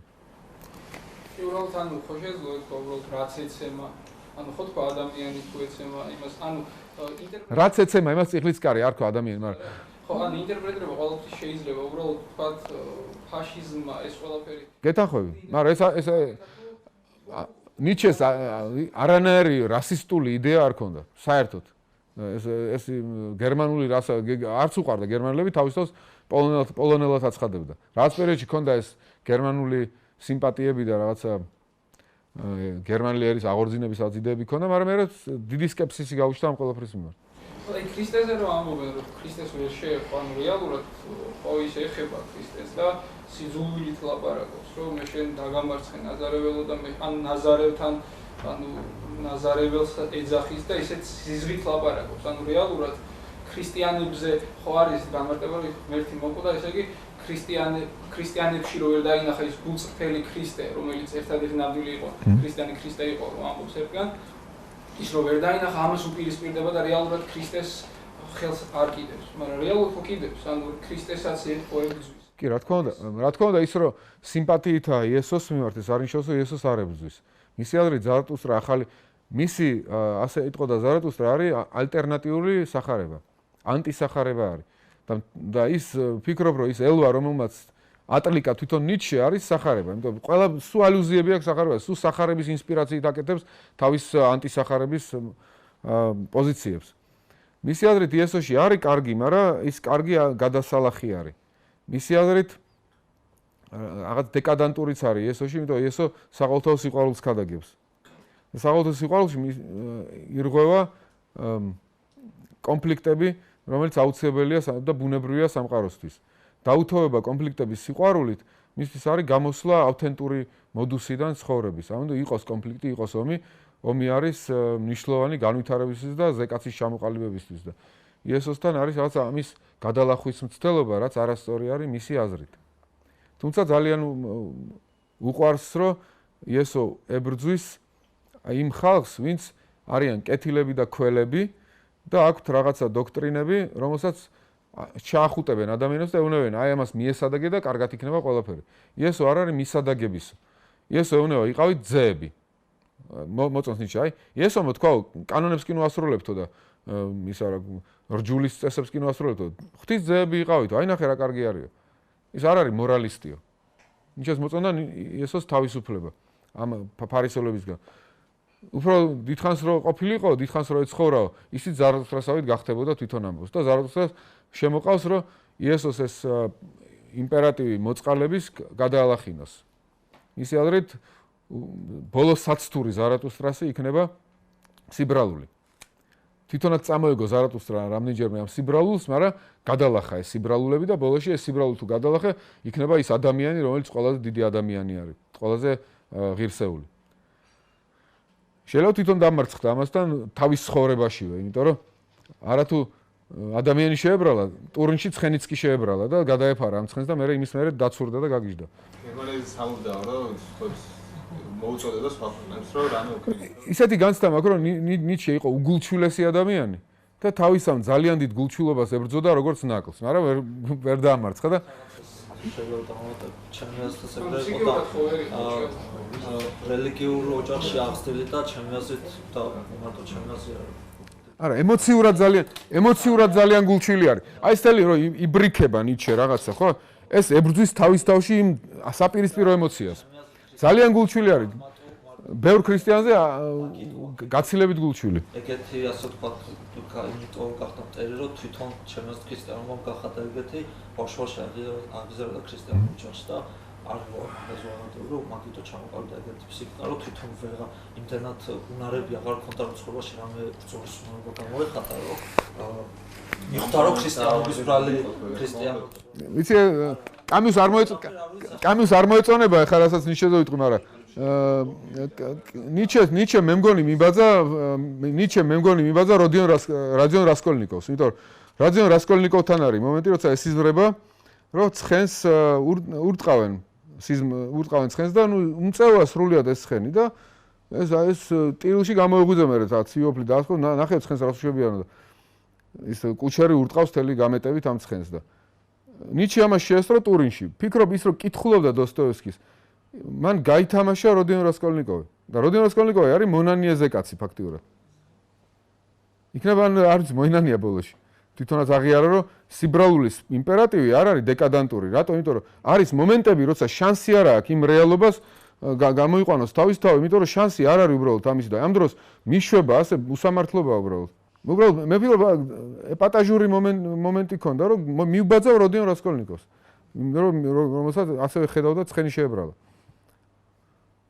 როდიონ რასკოლნიკოვი არის ზეკაცი რომელიც ზეკაცობის კრახს ნახავს ხედავს რომ ზეკაცობის ეგეთი დამოკიდებულება რომ მე შემიძლია ყველაფერი გავაკეთო და მე კაცობრიობ ბედნიერება მოუტანო აპრიორი არ არის სწორი თავის თავში და ის ხედავს სხვა ხედვას მე მაგრამ რასაც ხა ნიჩეზე არ მოეწონებოდა არნაირად კამიუს მე მგონი კამიუს რაც შეიძლება წერან ახსენეთ რომ ერთგან ბათ მე შავჭირში გამოვლინდეს რომ შეიცვალა ეს ბათ ფაშიზმის მიმართ დიდი აგრესიაც ან ხო შეიცვალა აი მისი პიროვნება საბოლოოდ კამი რა თქმა უნდა იცვლება ეს ადრეული ნაწარმოებები არის მე იცვლება კამი და სპექტრი არის კამიუსი ანუ მთელი კამის ბიოგრაფია საინტერესო მიავდევნო თვალი როგორ დამოკიდებულებაშია ამ თავის პირველ იდეებთან ანუ ეხლა